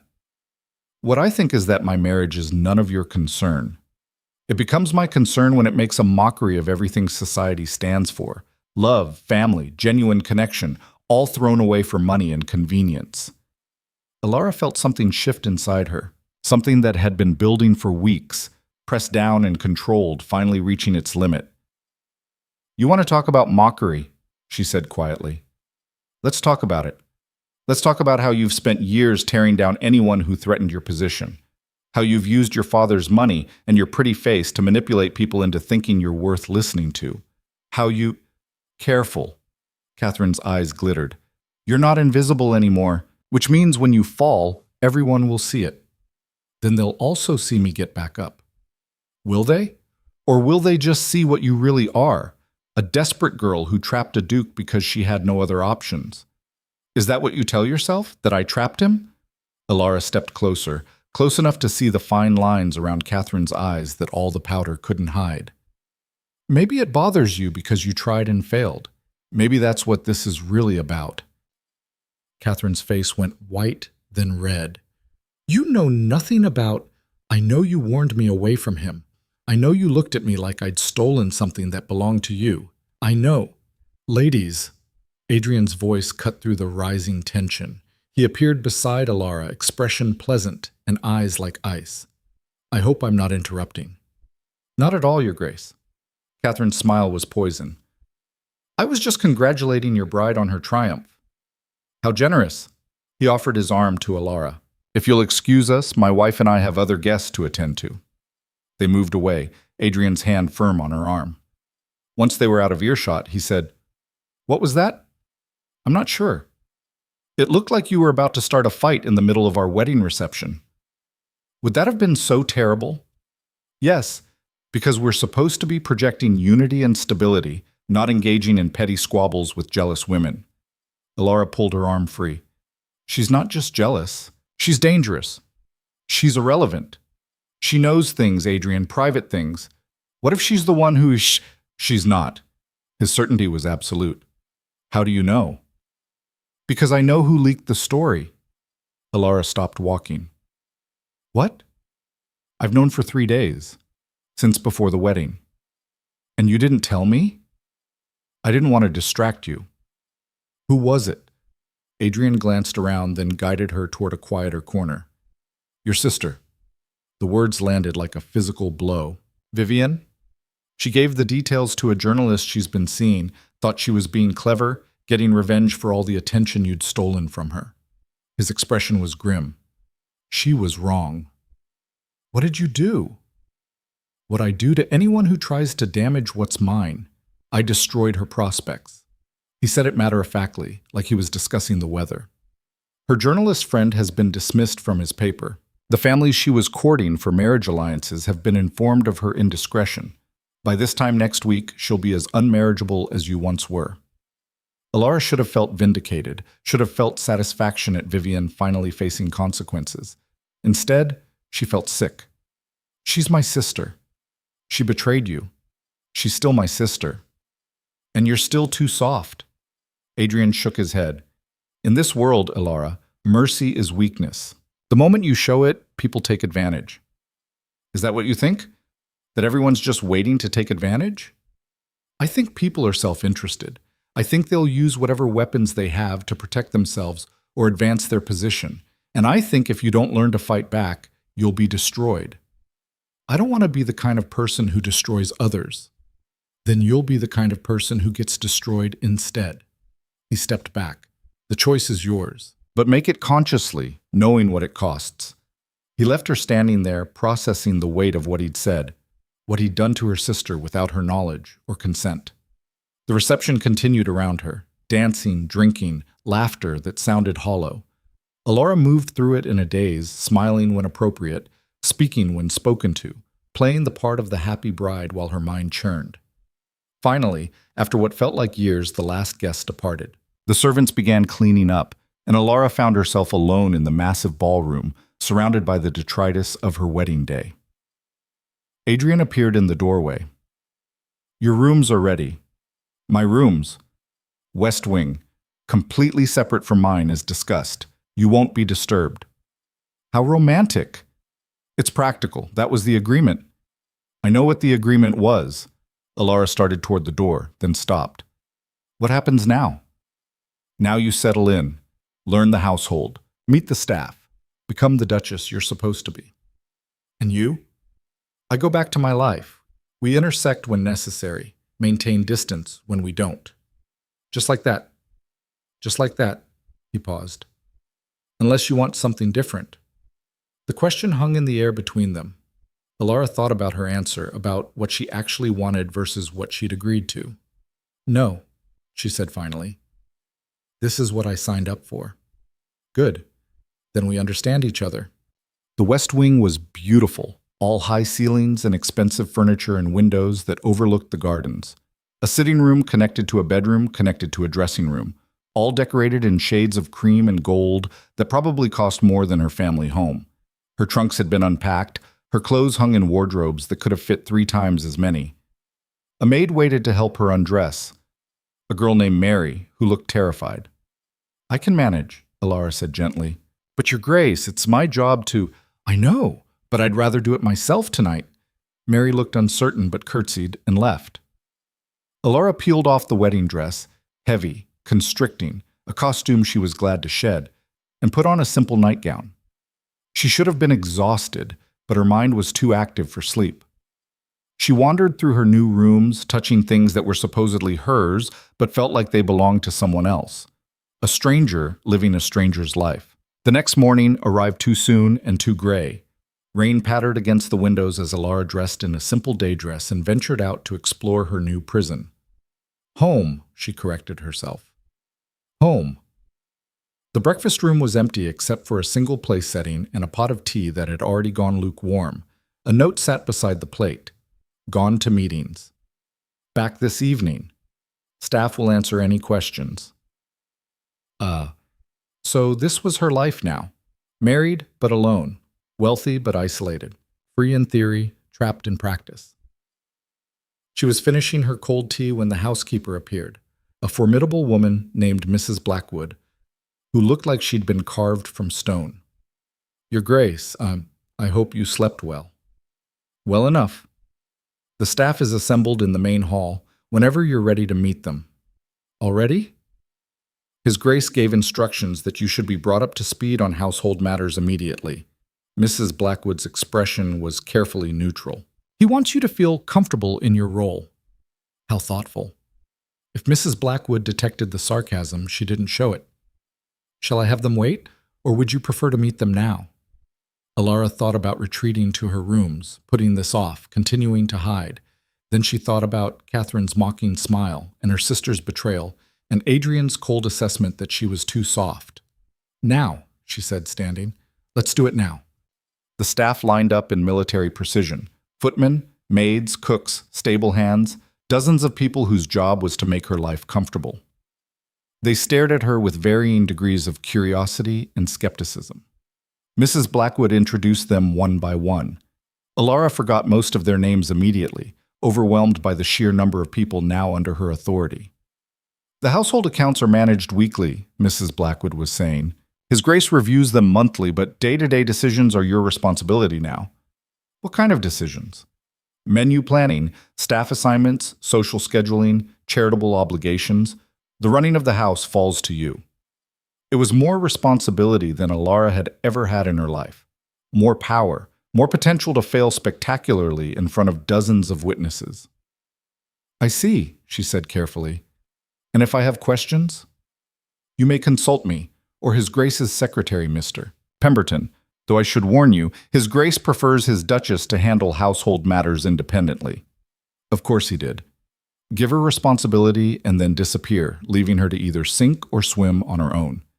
She spent the rest of the morning touring the house with Mrs. Blackwood, learning which rooms were which staff handled what responsibilities, which traditions had to be maintained and which could be ignored. By noon, her head was spinning. You'll adjust, Mrs. Blackwood said, reading her expression. The last Duchess did eventually. Adrian's mother. She was a formidable woman, ran this household like a general commanding troops. The housekeeper's expression softened slightly. You have large shoes to fill, Your Grace. That's encouraging. It's honest. You did ask. Elara almost laughed. I suppose I did. The afternoon brought callers, women who'd been at the wedding, now arriving to pay their respects and gather gossip. Elara received them in the formal drawing room, serving tea and making small talk while they circled her like sharks. Such a lovely home, one woman said, eyes cataloging everything. You must feel quite overwhelmed. It's an adjustment. I imagine so, going from a modest household to all this. She gestured vaguely at the opulence surrounding them. It's like a fairy tale. If fairy tales included mountains of paperwork and staff management, a few of the women laughed, surprised. Elara seized the opening. Actually, I'm glad you're all here. I'm planning to host a charity luncheon next month, raising funds for the Children's Hospital. I'd love your help organizing it. The room went quiet. Then one of the older women, Lady Pemberton, Elara remembered, spoke up. That's quite ambitious for your first event as Duchess. Is it? I thought it was appropriate. The logistics alone, the planning, the invitations, coordinating with the hospital board, it's a massive undertaking. Then it's good I'm starting now. Elara met her gaze steadily. Unless you think I'm not capable. I didn't say that. Good. Because I'm going to do it regardless. The question is whether you're willing to help. Another silence. Then Lady Pemberton smiled, genuine this time, not the practiced social smile from earlier. I'll help. It's been too long since this house hosted anything worthwhile. The late Duchess would have approved. The other women murmured agreement, and just like that, Elara had her first allies. Not friends, not yet, but allies. It was a start. After they left, she sat alone in the drawing room, processing what had just happened. She'd made a decision, taken initiative, claimed power instead of waiting for it to be given to her. It felt dangerous. It felt right. Adrian returned that evening, finding her in the library with account books spread across the desk. "You're still awake," he said. "I'm working." "On what?" "Household budgets." Mrs. Blackwood walked me through them, but the numbers don't make sense. She gestured to the ledgers. "We're spending 3 times what we should on provisions, and the explanation is that it's always been done this way." Adrian moved closer, scanning the pages. That's your response?" "The previous housekeeper had an arrangement with the suppliers. Inflated prices, kickbacks split between them. Mother knew but didn't care, said it was the cost of keeping good staff. That's theft. That's business. It's wrong." "Probably, but changing it means replacing half the senior staff. Are you prepared for that fight?" Elara looked down at the numbers. 3 times what they should be spending. Money that could go to charity, to improvements, to anything other than lining corrupt pockets. "Yes," she said, "I'm prepared." Adrian studied her for a long moment. "You're serious?" "Completely. It won't make you popular." "I'm not trying to be popular. I'm trying to run this household properly." Something shifted in his expression. "Then do it. You have my full authority to make whatever changes you see fit." "Just like that?" "Just like that." He moved toward the door, then paused. "For what it's worth, you're handling this better than I expected." "What did you expect?" "Panic, retreat, maybe tears." "Sorry to disappoint." "I'm not disappointed." He almost smiled. Quite the opposite, actually. After he left, Elara sat alone with the account books and her newfound power. Tomorrow she'd start making changes. Tomorrow she'd start proving that she wasn't the desperate girl who'd accepted a convenient marriage. Tomorrow she'd start becoming the Duchess Adrian's world needed her to be.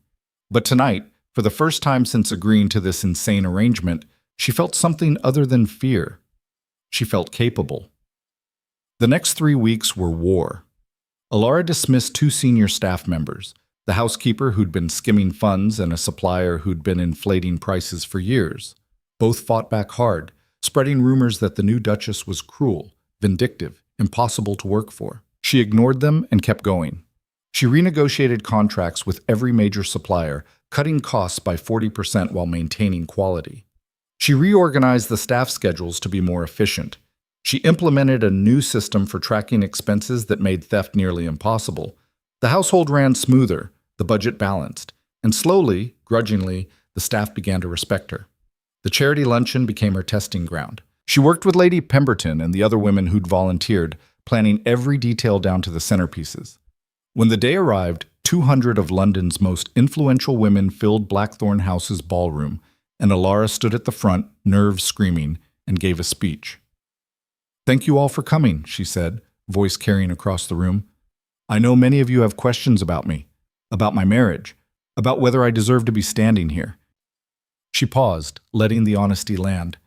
"I don't have perfect answers, but I do know that the children in that hospital deserve our help, regardless of what you think of me. So I'm asking, not as a duchess, but as someone who believes we can do better, please donate generously." The speech was clumsy, too honest, too raw. But when she finished, the applause was real. They raised £5,000, double what anyone expected. That evening, Adrian found her in the library again, this time with letters spread across the desk. Thank you notes from the hospital, from attendees, from people who'd heard about the luncheon and wanted to contribute. "I heard it went well," he said. "Better than well. We exceeded every goal. And you did it yourself, without my help. Was that a test?" "Everything's a test." He picked up one of the letters, scanning it. "But you passed this one. What happens when I fail one?" "You haven't yet. Let's not borrow trouble." Elara set down her pen. "Why did you really marry me, Adrian?" The question seemed to catch him off guard. "We discussed this." "No, we discussed the practical reasons. The image, the stability, all the logical explanations. But there are dozens of women who could have provided that. Why me, specifically?" He was quiet for a long time, then, "Because you were angry." "What?" "That night at the ball. When I watched you with Whitmore, with your parents, with all those people who'd spent years making you feel worthless, you were angry. Not sad, not defeated. Angry. He met her eyes. And I thought, here's someone who won't break. Someone who will fight back instead of collapsing. Someone I could trust to hold her own. You bet on my anger. I bet on your strength. There's a difference. And if you were wrong, I wasn't. Elara wanted to argue, to point out all the ways she'd been terrified, uncertain, ready to run. But looking at the letters on her desk, thinking about the staff she'd reorganized and the luncheon she'd pulled off and the life she was building, maybe he was right. Maybe she was stronger than she'd believed. That night, she fell asleep in her own bed, in her own room, in a house that was beginning to feel less like a prison and more like a kingdom she was learning to rule. The first real attack came 2 weeks later.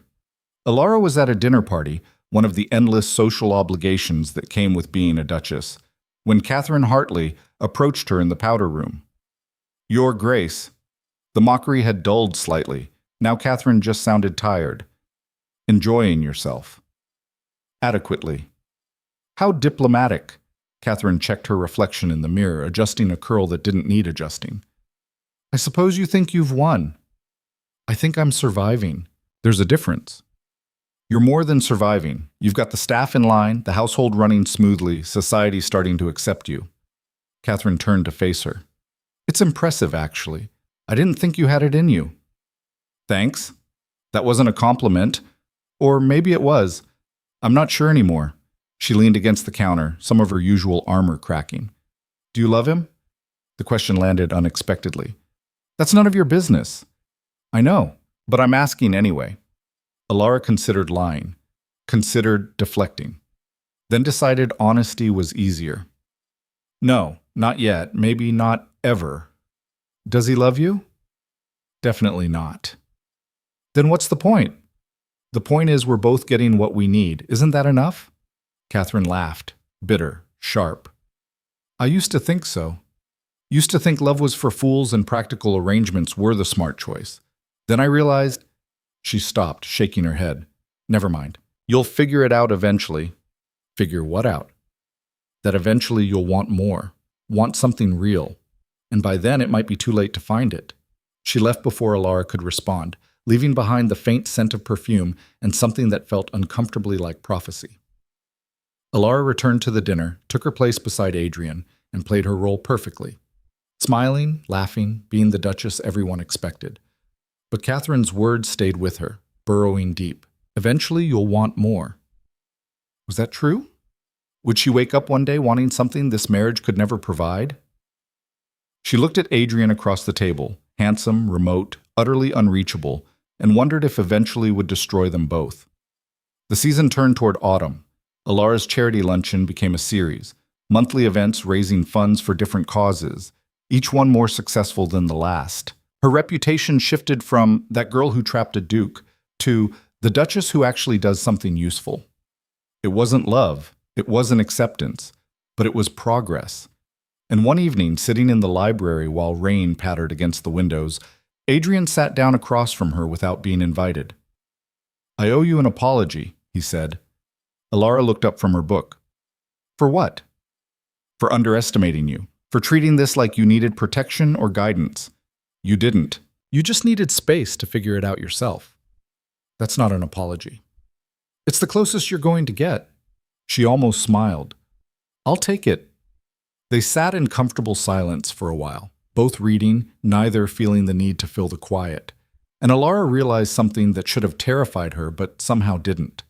She was happy. Not deliriously, not completely, but genuinely happy in a way she'd never been before. Maybe eventually would come. Maybe it would destroy this fragile peace. But right now, in this moment, she was exactly where she was supposed to be. The peaceful moment shattered 3 days later when Adrian came home early, his face carved from stone. We need to talk, he said, appearing in the library doorway. Elara set down her correspondence. What happened? There's going to be another article, tomorrow morning, worse than the first one. Her stomach dropped. How much worse? Details about our separate wings. About the fact that we barely speak in private. Someone on staff talked, gave them everything. Who? Does it matter? He moved to the window, tension radiating off him in waves. The damage is done. It matters to me. Someone in this house betrayed us. Someone in this house got paid more than their loyalty was worth. That's how the world works, Elara. People sell each other out for the right price. She stood, anger flaring. So what do? Hide? Pretend it's not happening? We could deny it. No one would believe us. Probably not. He turned to face her. Or we could confirm it. What? Confirm it. Own it. Tell them, yes, we have separate lives. Yes, this is an arrangement. And yes, we're perfectly fine with that. His eyes were hard. Take away their power by refusing to be ashamed. That's insane. It would destroy us. Would it? Or would it destroy their ability to hurt us? He moved closer. Think about it. Right now, they're speculating, spreading rumors, trying to prove we're frauds. But if we admit the truth openly, if we say, yes, this is who we are, and we're not apologizing, what's left to attack? Elara's mind raced. Society would crucify us. Society already is. At least this way we control the narrative. You're asking me to stand up in front of everyone and say our marriage is a business arrangement, to admit we don't love each other. I'm asking you to be honest instead of defensive. There's power in that. There's also destruction. Maybe, or maybe there's freedom. He held her gaze. Your choice, but decide quickly. The article runs tomorrow. That night, Elara couldn't sleep. She paced her rooms, weighing options that all felt like disaster. Admit the truth and become social pariahs. Deny it and look like liars. Hide and let the speculation destroy them slowly. None of it was good. Around 3 a.m, she found herself in the library again. Adrian was there too, glass of whiskey in hand, staring at the fire. Couldn't sleep either? She asked. Sleep is overrated. She sat in the chair across from him. Tell me the truth.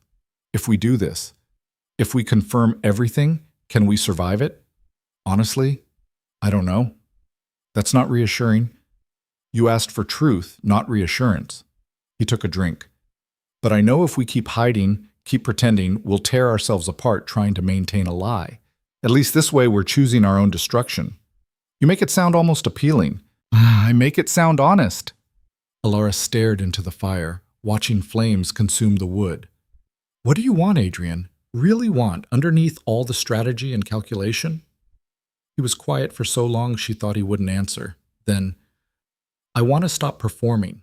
Stop pretending every moment of my life is a chess game I have to win. I want... He stopped, jaw tight. What? Peace. I want peace. And I thought this marriage would give me that. A partner who understood the rules, who wouldn't demand more than I could give. But instead, it's just another performance, another role to play. Is that my fault? No, it's mine. I designed this prison and then complained about the bars. She understood then, with sudden clarity. They'd both been hiding, both playing roles, both so afraid of being vulnerable that they'd built walls instead of bridges. What if we stopped? She said quietly. Stopped what? Hiding. From society, from each other, from whatever this is becoming. She met his eyes.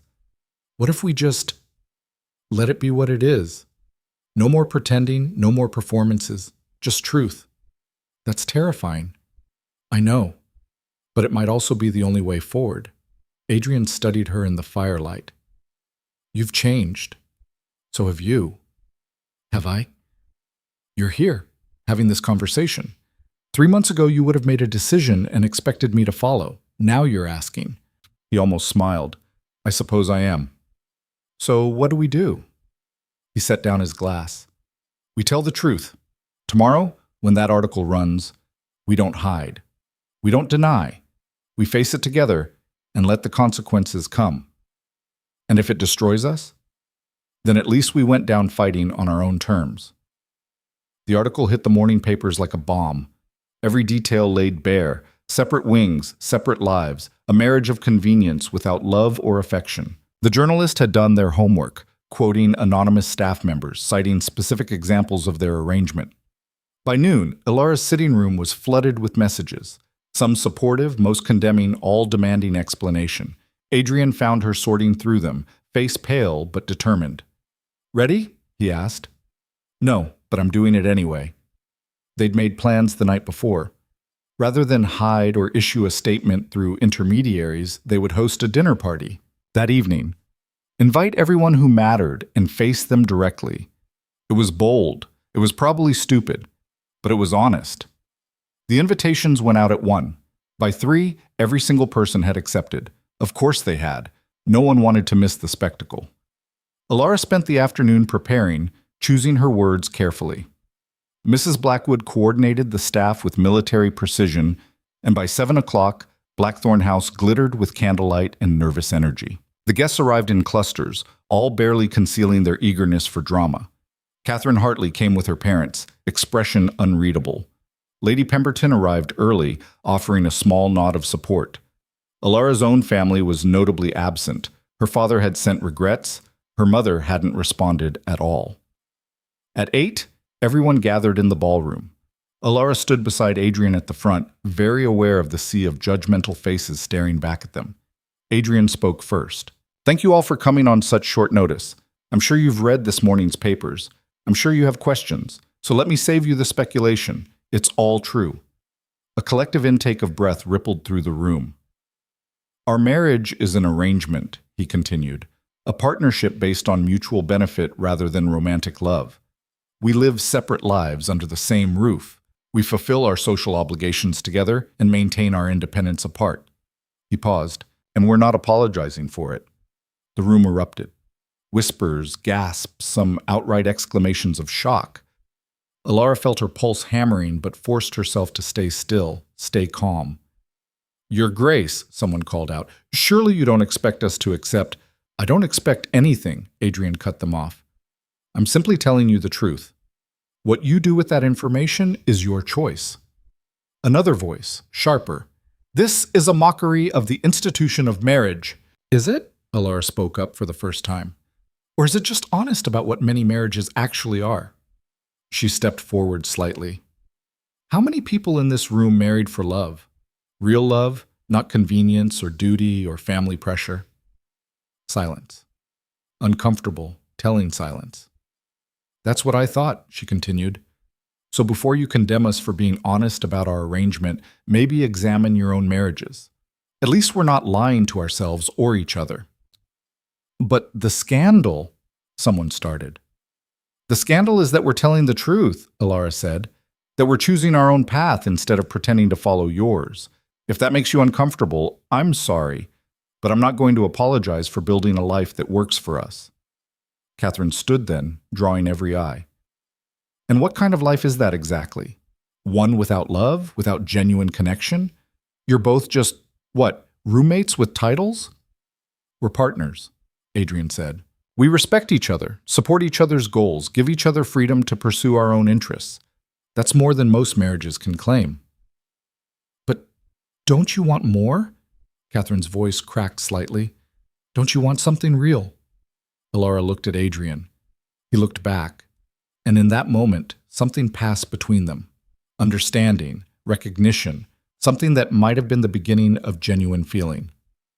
"This is real," Elara said quietly. "Maybe not traditional, maybe not what you'd choose, but it's real to us, and that's enough." The room stayed silent. Then Lady Pemberton started clapping, slow, deliberate applause that gradually spread to others. Not everyone. Some guests stood stiffly, clearly scandalized, but enough people that it felt like acceptance, or at least acknowledgement. The dinner proceeded with strange energy. Conversations were stilted at first, then gradually normalized as people processed what they'd heard. Some guests left early, making their disapproval clear. Others stayed, curiosity overcoming judgment. Catherine cornered Elara near the end of the evening. "That was brave," she said. "Stupid, but brave." "Thank you?"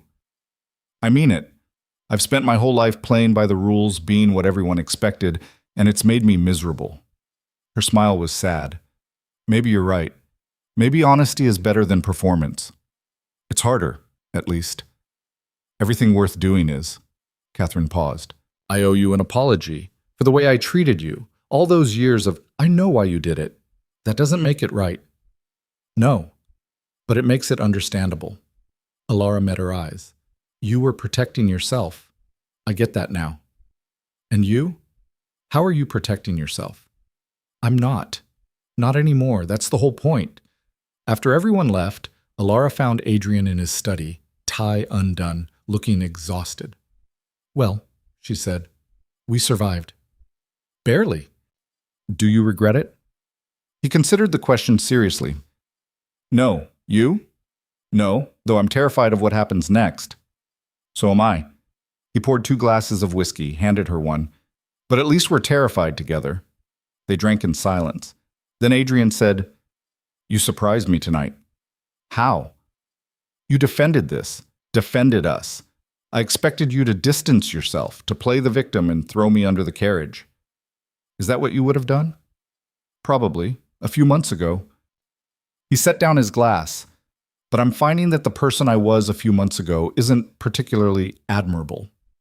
"And the person you are now?" "Still figuring that out." Elara moved to the window, looking out at the dark gardens. "Do you think we can make this work, long term?" "I don't know. But I think we have a better chance now than we did when we were lying about it." "That's optimistic." "That's realistic." "We've stopped hiding." "That's progress." The following weeks brought consequences. Some families cut them socially, refusing invitations and crossing the street to avoid contact. Others, surprisingly, reached out with private admissions of their own complicated marriages, their own struggles with social expectations. Elara's charity work continued, though some organizations dropped her as patron. Others, impressed by her honesty, doubled their support. The Children's Hospital named a wing after her, the Blackthorn Ward, dedicated to children regardless of their family status or ability to pay. Her relationship with Adrian shifted too. They still maintained separate wings, but the distance felt less like avoidance and more like breathing room. They had dinner together most evenings, discussing their days, debating politics and philosophy, and whether the new gardener was actually any good at his job.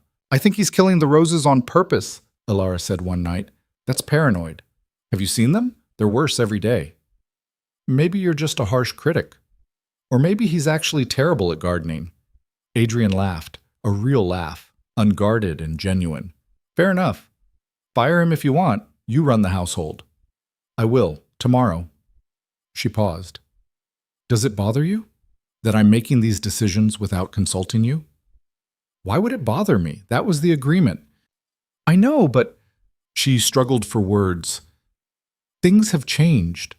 We've changed. I don't want to overstep." "You're not. You're doing exactly what I hoped you would, taking ownership, making this place yours." He met her eyes. "Our arrangement gave you freedom. I'm glad you're using it." 3 months after their public confession, Elara's father showed up unannounced. She received him in the drawing room, steeling herself for confrontation. Edmund looked older, more worn. The debts Adrian had quietly paid off had bought him survival, but not dignity. "Elara," he said stiffly. "Father, I came to—" He stopped, cleared his throat. "Your mother thought I should apologize." "Did she?" "Yes. For the way we treated you, before your marriage. We were—" He seemed to deflate. "I was wrong about you, about what you were capable of." Elara felt nothing. No vindication, no satisfaction, just tired acceptance. "Is that all?" "I also wanted to thank the Duke for his generosity with our financial situation." "That wasn't generosity. That was him protecting his investment." Edmund flinched. "Still, we're grateful." "Are you? Or are you just here because Mother made you come?" "Both, I suppose." He looked around the room, at the wealth surrounding them. "You've done well for yourself." "I've survived. There's a difference. Your mother wants you to call on her, to reconcile." "Does she want to reconcile, or does she want to be seen reconciling with the Duchess?" "I don't know, probably both." At least he was honest about that. Elara considered, weighing her anger against her exhaustion, against her desire to just be done with all of it. "Tell her I'll think about it," she said finally. "That's more than I deserve." "Yes, it is." After he left, Adrian found her still sitting in the drawing room, staring at nothing. "Your father?" he asked. "Apologizing. Sort of." "And?" "And I don't know if I can forgive them. Any of them." She looked up at him. "Does that make me petty?" "It makes you human. Forgiveness isn't mandatory despite what everyone claims. But holding grudges is exhausting. So is forgiving people who haven't actually changed. He sat beside her. Do what feels right, not what you think you should do. She leaned back against the settee. When did you get wise? I'm not wise. I'm just tired of pretending. The season turned toward winter. Snow fell on London, blanketing the city in white that hid the dirt underneath. Elara threw herself into her charity work, organizing a Christmas fundraiser that attracted supporters from across England. The event was held at Blackthorn House, transforming the ballroom into something magical.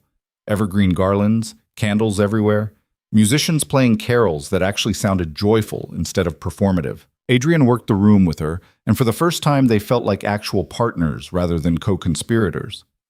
People watched them together and saw what?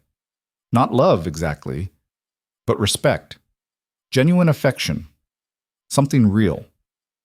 Catherine approached near the end of the evening, slightly drunk on champagne and sentiment. You two look happy, she said. We're content, Elara replied. That's better than happy anyway. Happy fades. Content lasts. Is that experience talking? That's cynicism talking. But maybe I'm learning. She raised her glass. To unconventional arrangements that somehow work. They drank to that. Later, after everyone had gone and the staff was cleaning up, Elara found Adrian on the terrace despite the cold. You'll freeze out here, she said, wrapping her shawl tighter. Needed air. Too many people. Too many compliments about us, you mean? He smiled slightly. That too. They stood in companionable silence, watching snow fall over the gardens. I never thanked you, Elara said finally. For what? For that first dance. For giving me a choice when no one else would. For... She gestured vaguely. All of this. You don't need to thank me. You earned this. We earned it. Together. He looked at her then, really looked, and something in his expression made her breath catch. Elara, he started, then stopped. What? I think I was wrong. About us. About what this could be. Her heart started pounding. What do you mean? I mean, I thought I wanted distance, safety, no complications, but... He moved closer. You complicate everything, in the best possible way. Adrian, I'm not asking for anything, not demanding we change our arrangement. I just wanted you to know that somewhere along the way, this stopped being strategy and started being... He paused, searching for words. Real. Elara felt tears prick her eyes. When? I don't know exactly. Maybe that night we told everyone the truth. Maybe before that. But definitely when I realized I'd rather have dinner with you than anyone else in London. She laughed, surprising herself. That's the least romantic declaration I've ever heard. I'm not romantic. You knew that when you married me. I did, but maybe I'm learning to appreciate the unromantic truth over pretty lies. So what do we do now? She thought about it. About Catherine's warning that eventually she'd want more. About the walls they'd both built and were now tentatively dismantling. We keep being honest, she said finally. We keep building this partnership, and we see what happens. That's not very definitive. Life rarely is. He smiled, full, genuine, transforming his face. Fair enough. Then he kissed her. Not the formal peck from their wedding, but a real kiss. Hesitant at first, then deeper. Both of them leaning into something new and terrifying and possible. When they pulled apart, both slightly breathless, Elara said, That was unexpected. Good unexpected or bad unexpected? Still deciding. Let me know when you figure it out. Give me a minute. I'm processing. They stood there in the snow, and Elara realized something fundamental had shifted. They'd started as strangers making a deal, become allies fighting a common battle, and now they might actually become something else, something neither of them had planned for. It was terrifying. It was exhilarating. It was real. Spring arrived with unexpected warmth. The gardens bloomed, the city shook off winter's grip, and Elara stood in the Blackthorn Ballroom overseeing preparations for another charity event, this one supporting education for girls from working families. The flowers need to go there, she directed a footman, and tell Cook the menu needs one more vegetarian option. Yes, Your Grace. She'd stopped flinching at the title. It fit now, worn in like comfortable shoes. Adrian appeared beside her. You're in your element. I'm giving orders. That's different. No, this is definitely your element. You're good at it. She glanced at him. Was that a compliment? An observation? Same thing, coming from you. Over the past few months, they'd developed a rhythm. Still separate wings, still independent lives, but with increasing overlap. Dinners together most nights, conversations that lasted hours. Touches that lingered, hands brushing, shoulders bumping, stolen kisses in empty hallways. Nothing official had changed. Everything essential had. How many attendees are we expecting? Adrian asked. 300, maybe more. That's ambitious. That's necessary. Do you know how many girls get turned away from school because their families can't afford it? I do now. You've told me approximately 17 times. Then you should remember. He smiled. I remember everything you tell me. That's either sweet or concerning. Both, probably. The event that evening was a triumph. Women from across social strata attended, titled Ladies Mixing with Merchants' Wives, all united by the cause. Elara gave another speech, this one more polished but no less honest. Education isn't charity, she told them. It's investment in our daughters, our society, our future, and I'm asking you to invest generously. They raised £8,000. The school they partnered with would be able to accept 200 more girls. Afterward, exhausted but satisfied, Elara collapsed into a chair in the library. Adrian brought her tea without being asked. You were brilliant tonight, he said. I was adequate. You were brilliant. Stop deflecting compliments. Old habit. Break it. She looked at him over her teacup. When did you become so supportive? I've always been supportive. You just started noticing. That's revisionist history. Maybe. But it's also true. Someone knocked on the library door. A footman entered, looking apologetic. Your Grace, there's a visitor. Says it's urgent. At this hour? Who? Your sister, Your Grace. Miss Vivian. Elara's hand tightened on her teacup. She hadn't seen Vivian since before the wedding, hadn't spoken to her since learning about the betrayal. Should I send her away? Adrian asked quietly. No, I'll see her. Vivian looked terrible. Her dress was outdated, her hair lacked its usual perfection, and there were shadows under her eyes that makeup couldn't hide. Elara, she said, voice small. Vivian, I didn't know if you'd see me. I almost didn't. They stood in awkward silence. Then Vivian said, I'm sorry for the article, for everything. I was angry and stupid and I hurt you because I could. Yes, you did. I know you probably can't forgive me. I wouldn't forgive me, but I needed to say it, to tell you, her voice cracked. I was wrong about everything. You were never the failure. I was. I just couldn't see it. Elara studied her sister, saw the genuine remorse, the collapse of all that perfect pride. What do you want, Vivian? Nothing. I don't want anything. I wanted you to know I'm sorry, and that, she swallowed hard. I'm proud of you for what you've built, what you've become. You were always stronger than me. I just hated admitting it. Something in Elara's chest loosened. Not forgiveness exactly, but the beginning of letting go. Thank you, she said quietly. That's it? Just thank you? What do you want me to say? That it's fine, that we're sisters, so it doesn't matter? It does matter. You hurt me. Deliberately. I know. But, Elara paused. I also know what it's like to be desperate, to lash out because you're drowning. So I'm not going to destroy you for it, but I'm not going to pretend it didn't happen either. Vivian nodded, tears streaming down her face. That's fair. Thank you. After she left, Adrian found Elara still standing in the hallway. That was kind of you, he said. It was practical. Holding on to anger takes energy I'd rather spend elsewhere. And here I thought you were being generous. Can it be both? With you? Always. Summer brought heat and thunderstorms and an invitation to a royal garden party. Elara hadn't expected it. Their public confession had made them controversial, after all. But apparently the Queen found their honesty refreshing. Or she's curious about the scandal, Elara said, reading the invitation. Probably both, Adrian agreed. The garden party was everything Elara expected, stuffy, formal, full of people being polite while judging silently. But the queen herself sought them out. "Your Grace," she said to Elara, "I've heard about your charitable work. Quite impressive." "Thank you, Your Majesty."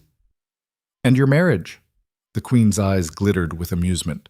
"Also quite impressive in its own way." "We try to be honest, Your Majesty." "So I've heard. Refreshing, really. Most people spend so much effort lying that they forget what truth looks like." She leaned closer conspiratorially. "Between you and me, half the marriages in this garden are just as calculated as yours. You're simply brave enough to admit it." After the queen moved on, Elara whispered to Adrian, "Did that just happen? Royal approval of our scandalous marriage?" "Yes. I don't know whether to be relieved or concerned." "Always both. That's the safest bet." That evening, back at Blackthorn House, they sat in the library, their library now, shared space rather than neutral ground. "Do you ever regret it?" Elara asked. "This whole thing?" "Which part?" "Any of it. The arrangement, the public confession, choosing me." Adrian set down his book. "No, not even for a moment. Not even when society was ready to tear us apart. Especially not then. That's when it mattered most, that we chose each other over their approval. We didn't choose each other. We chose convenience that turned into something else." "Is that what you think? That this is just evolved convenience?" She met his eyes. "What else would you call it?" "Love," he said simply. "Inconvenient, unexpected, absolutely terrifying love." The word hung between them. Neither had said it before, hadn't dared. "Adrian, I love you," he continued. "Not because it's strategic or beneficial, not because you run the household well or because you're good at charity work. I love you because you're brilliant and stubborn and refuse to be anything less than yourself." Elara felt tears building. "That's the most terrifying thing you've ever said to me." "I know, but it's also true." "What if I can't say it back? What if I'm not ready?" "Then you're not ready. I'm not asking for reciprocation. I'm just telling you the truth." But looking at him, at his gray eyes that had once seemed so cold, now warm with something unmistakable, Elara realized she'd been lying to herself. "I love you too," she said, "and it's absolutely the worst timing because we built this whole thing on not needing that. So we rebuild. We've done it before. What does that even look like?" "I don't know, but I'm willing to find out if you are." She thought about the girl who'd stood invisible in ballroom corners, accepting that she'd never be chosen. About the woman who'd agreed to a cold arrangement because it seemed better than nothing. About the duchess she'd become, who'd learned that being chosen wasn't as important as choosing herself. "Yes," she said. "Let's find out." He crossed the space between them and kissed her, and this time there was no hesitation, no holding back. This time it was honest and messy and absolutely real. When they finally pulled apart, both breathing hard, Elara said, "So what happens now?" "Now we live." Actually live, not just survive or perform. We keep doing the work we care about. We keep being honest. We keep choosing each other. "That simple?" "That complicated," she laughed. "Fair enough." They stayed up late that night, talking about everything and nothing, making plans for a future they'd both stopped believing in. When Elara finally went to her wing, not to sleep, just to change, she paused in the doorway. "Adrian?" "Yes?" "I'm glad you asked me to dance." "So am I." A year later, Elara stood in the same ballroom where it had all begun, watching hundreds of people gather for their anniversary celebration. Not a wedding anniversary. They were marking the day they'd publicly admitted the truth about their marriage. "This is either brilliant or insane," she told Adrian. "Definitely both." The guest list was a mix of old allies and former enemies. Catherine Hartley came with genuine warmth, having rebuilt her own reputation by being honest about her struggles. Vivienne attended too, tentatively rebuilding their relationship one careful conversation at a time. Even Elara's parents showed up, though her mother still couldn't quite hide her disapproval of how unconventional everything had become. When it was time to speak, Elara stood at the front with Adrian beside her. "A year ago," she began, "we stood in front of you and admitted our marriage wasn't traditional. that it was built on pragmatism rather than romance, that we were partners, not soulmates. Murmurs of recognition rippled through the crowd. We were telling the truth, but it wasn't the whole truth. She glanced at Adrian. Because somewhere along the way, partnership became friendship, friendship became respect, and respect became love, Adrian finished. Unexpected, inconvenient, absolutely genuine love. So tonight we're celebrating again, Elara continued. Not the arrangement we made, but what it became. And we're thanking you, those who supported us, those who challenged us, even those who tried to destroy us. You all helped us become who we are now. The applause was genuine this time. No polite restraint, just real appreciation. Later, during the dancing, Catherine pulled Elara aside. You did it, she said. Did what? Proved everyone wrong, including yourself. Catherine smiled. You were never the girl no one chose. You were the girl who chose herself. Everything else followed from that. Elara hugged her, surprising them both. Thank you. For what? For being honest. Even when it was cruel, I needed that. We all need that. Someone brave enough to tell us the truth. As the evening wound down, Elara found Adrian on the terrace, the same spot where he'd first kissed her, where everything had shifted. Tired? He asked. Exhausted. Happy. Both. That seems to be our default state. She leaned against him, his arm coming around her shoulders. Do you ever wonder what would have happened if you hadn't asked me to dance? Sometimes. Then I stop because the alternate timeline is terrible. Is it? You'd have married Whitmore. I'd have found some other convenient arrangement. We'd both be miserable in completely different ways. When you put it like that, we got lucky. Not because everything was easy, but because we were both desperate enough to take a risk. Elara thought about that first dance. The decision to step into the light instead of hiding. The choice that had seemed terrifying but turned out to be freedom. Not luck, she said. Choice. We chose this. Every step of the way. Even the hard parts? Especially the hard parts. Those were the ones that mattered. They stood there as the party continued inside, watching stars emerge over London, a city that had witnessed their scandal, their struggle, their eventual triumph. I love you, Adrian said quietly. I love you too. It was simple. It was true. It was enough. Inside, the music played on. Their guests celebrated. The world kept turning. And Elara, once invisible, once overlooked, once told she'd never be enough, stood in the arms of a man who saw her completely and chose her anyway. Not because he had to. Not because it was strategic, because she was worth choosing. Because she'd always been worth choosing. She just had to believe it first. The rest followed naturally. As they walked back inside together, hand in hand, Elara caught sight of her reflection in the windows. Gone was the girl who'd hidden in corners. In her place stood a woman who'd learned that the strongest hearts bloom under the harshest conditions. Who'd learned that being chosen meant nothing compared to choosing yourself. Who'd discovered that love, real love, comes not from perfect circumstances, but from two imperfect people deciding to be honest, be brave, and be together. The ballroom doors opened. Light spilled out, warm and welcoming. Adrian squeezed her hand. Ready? Always. They stepped inside together, leaving the shadows behind.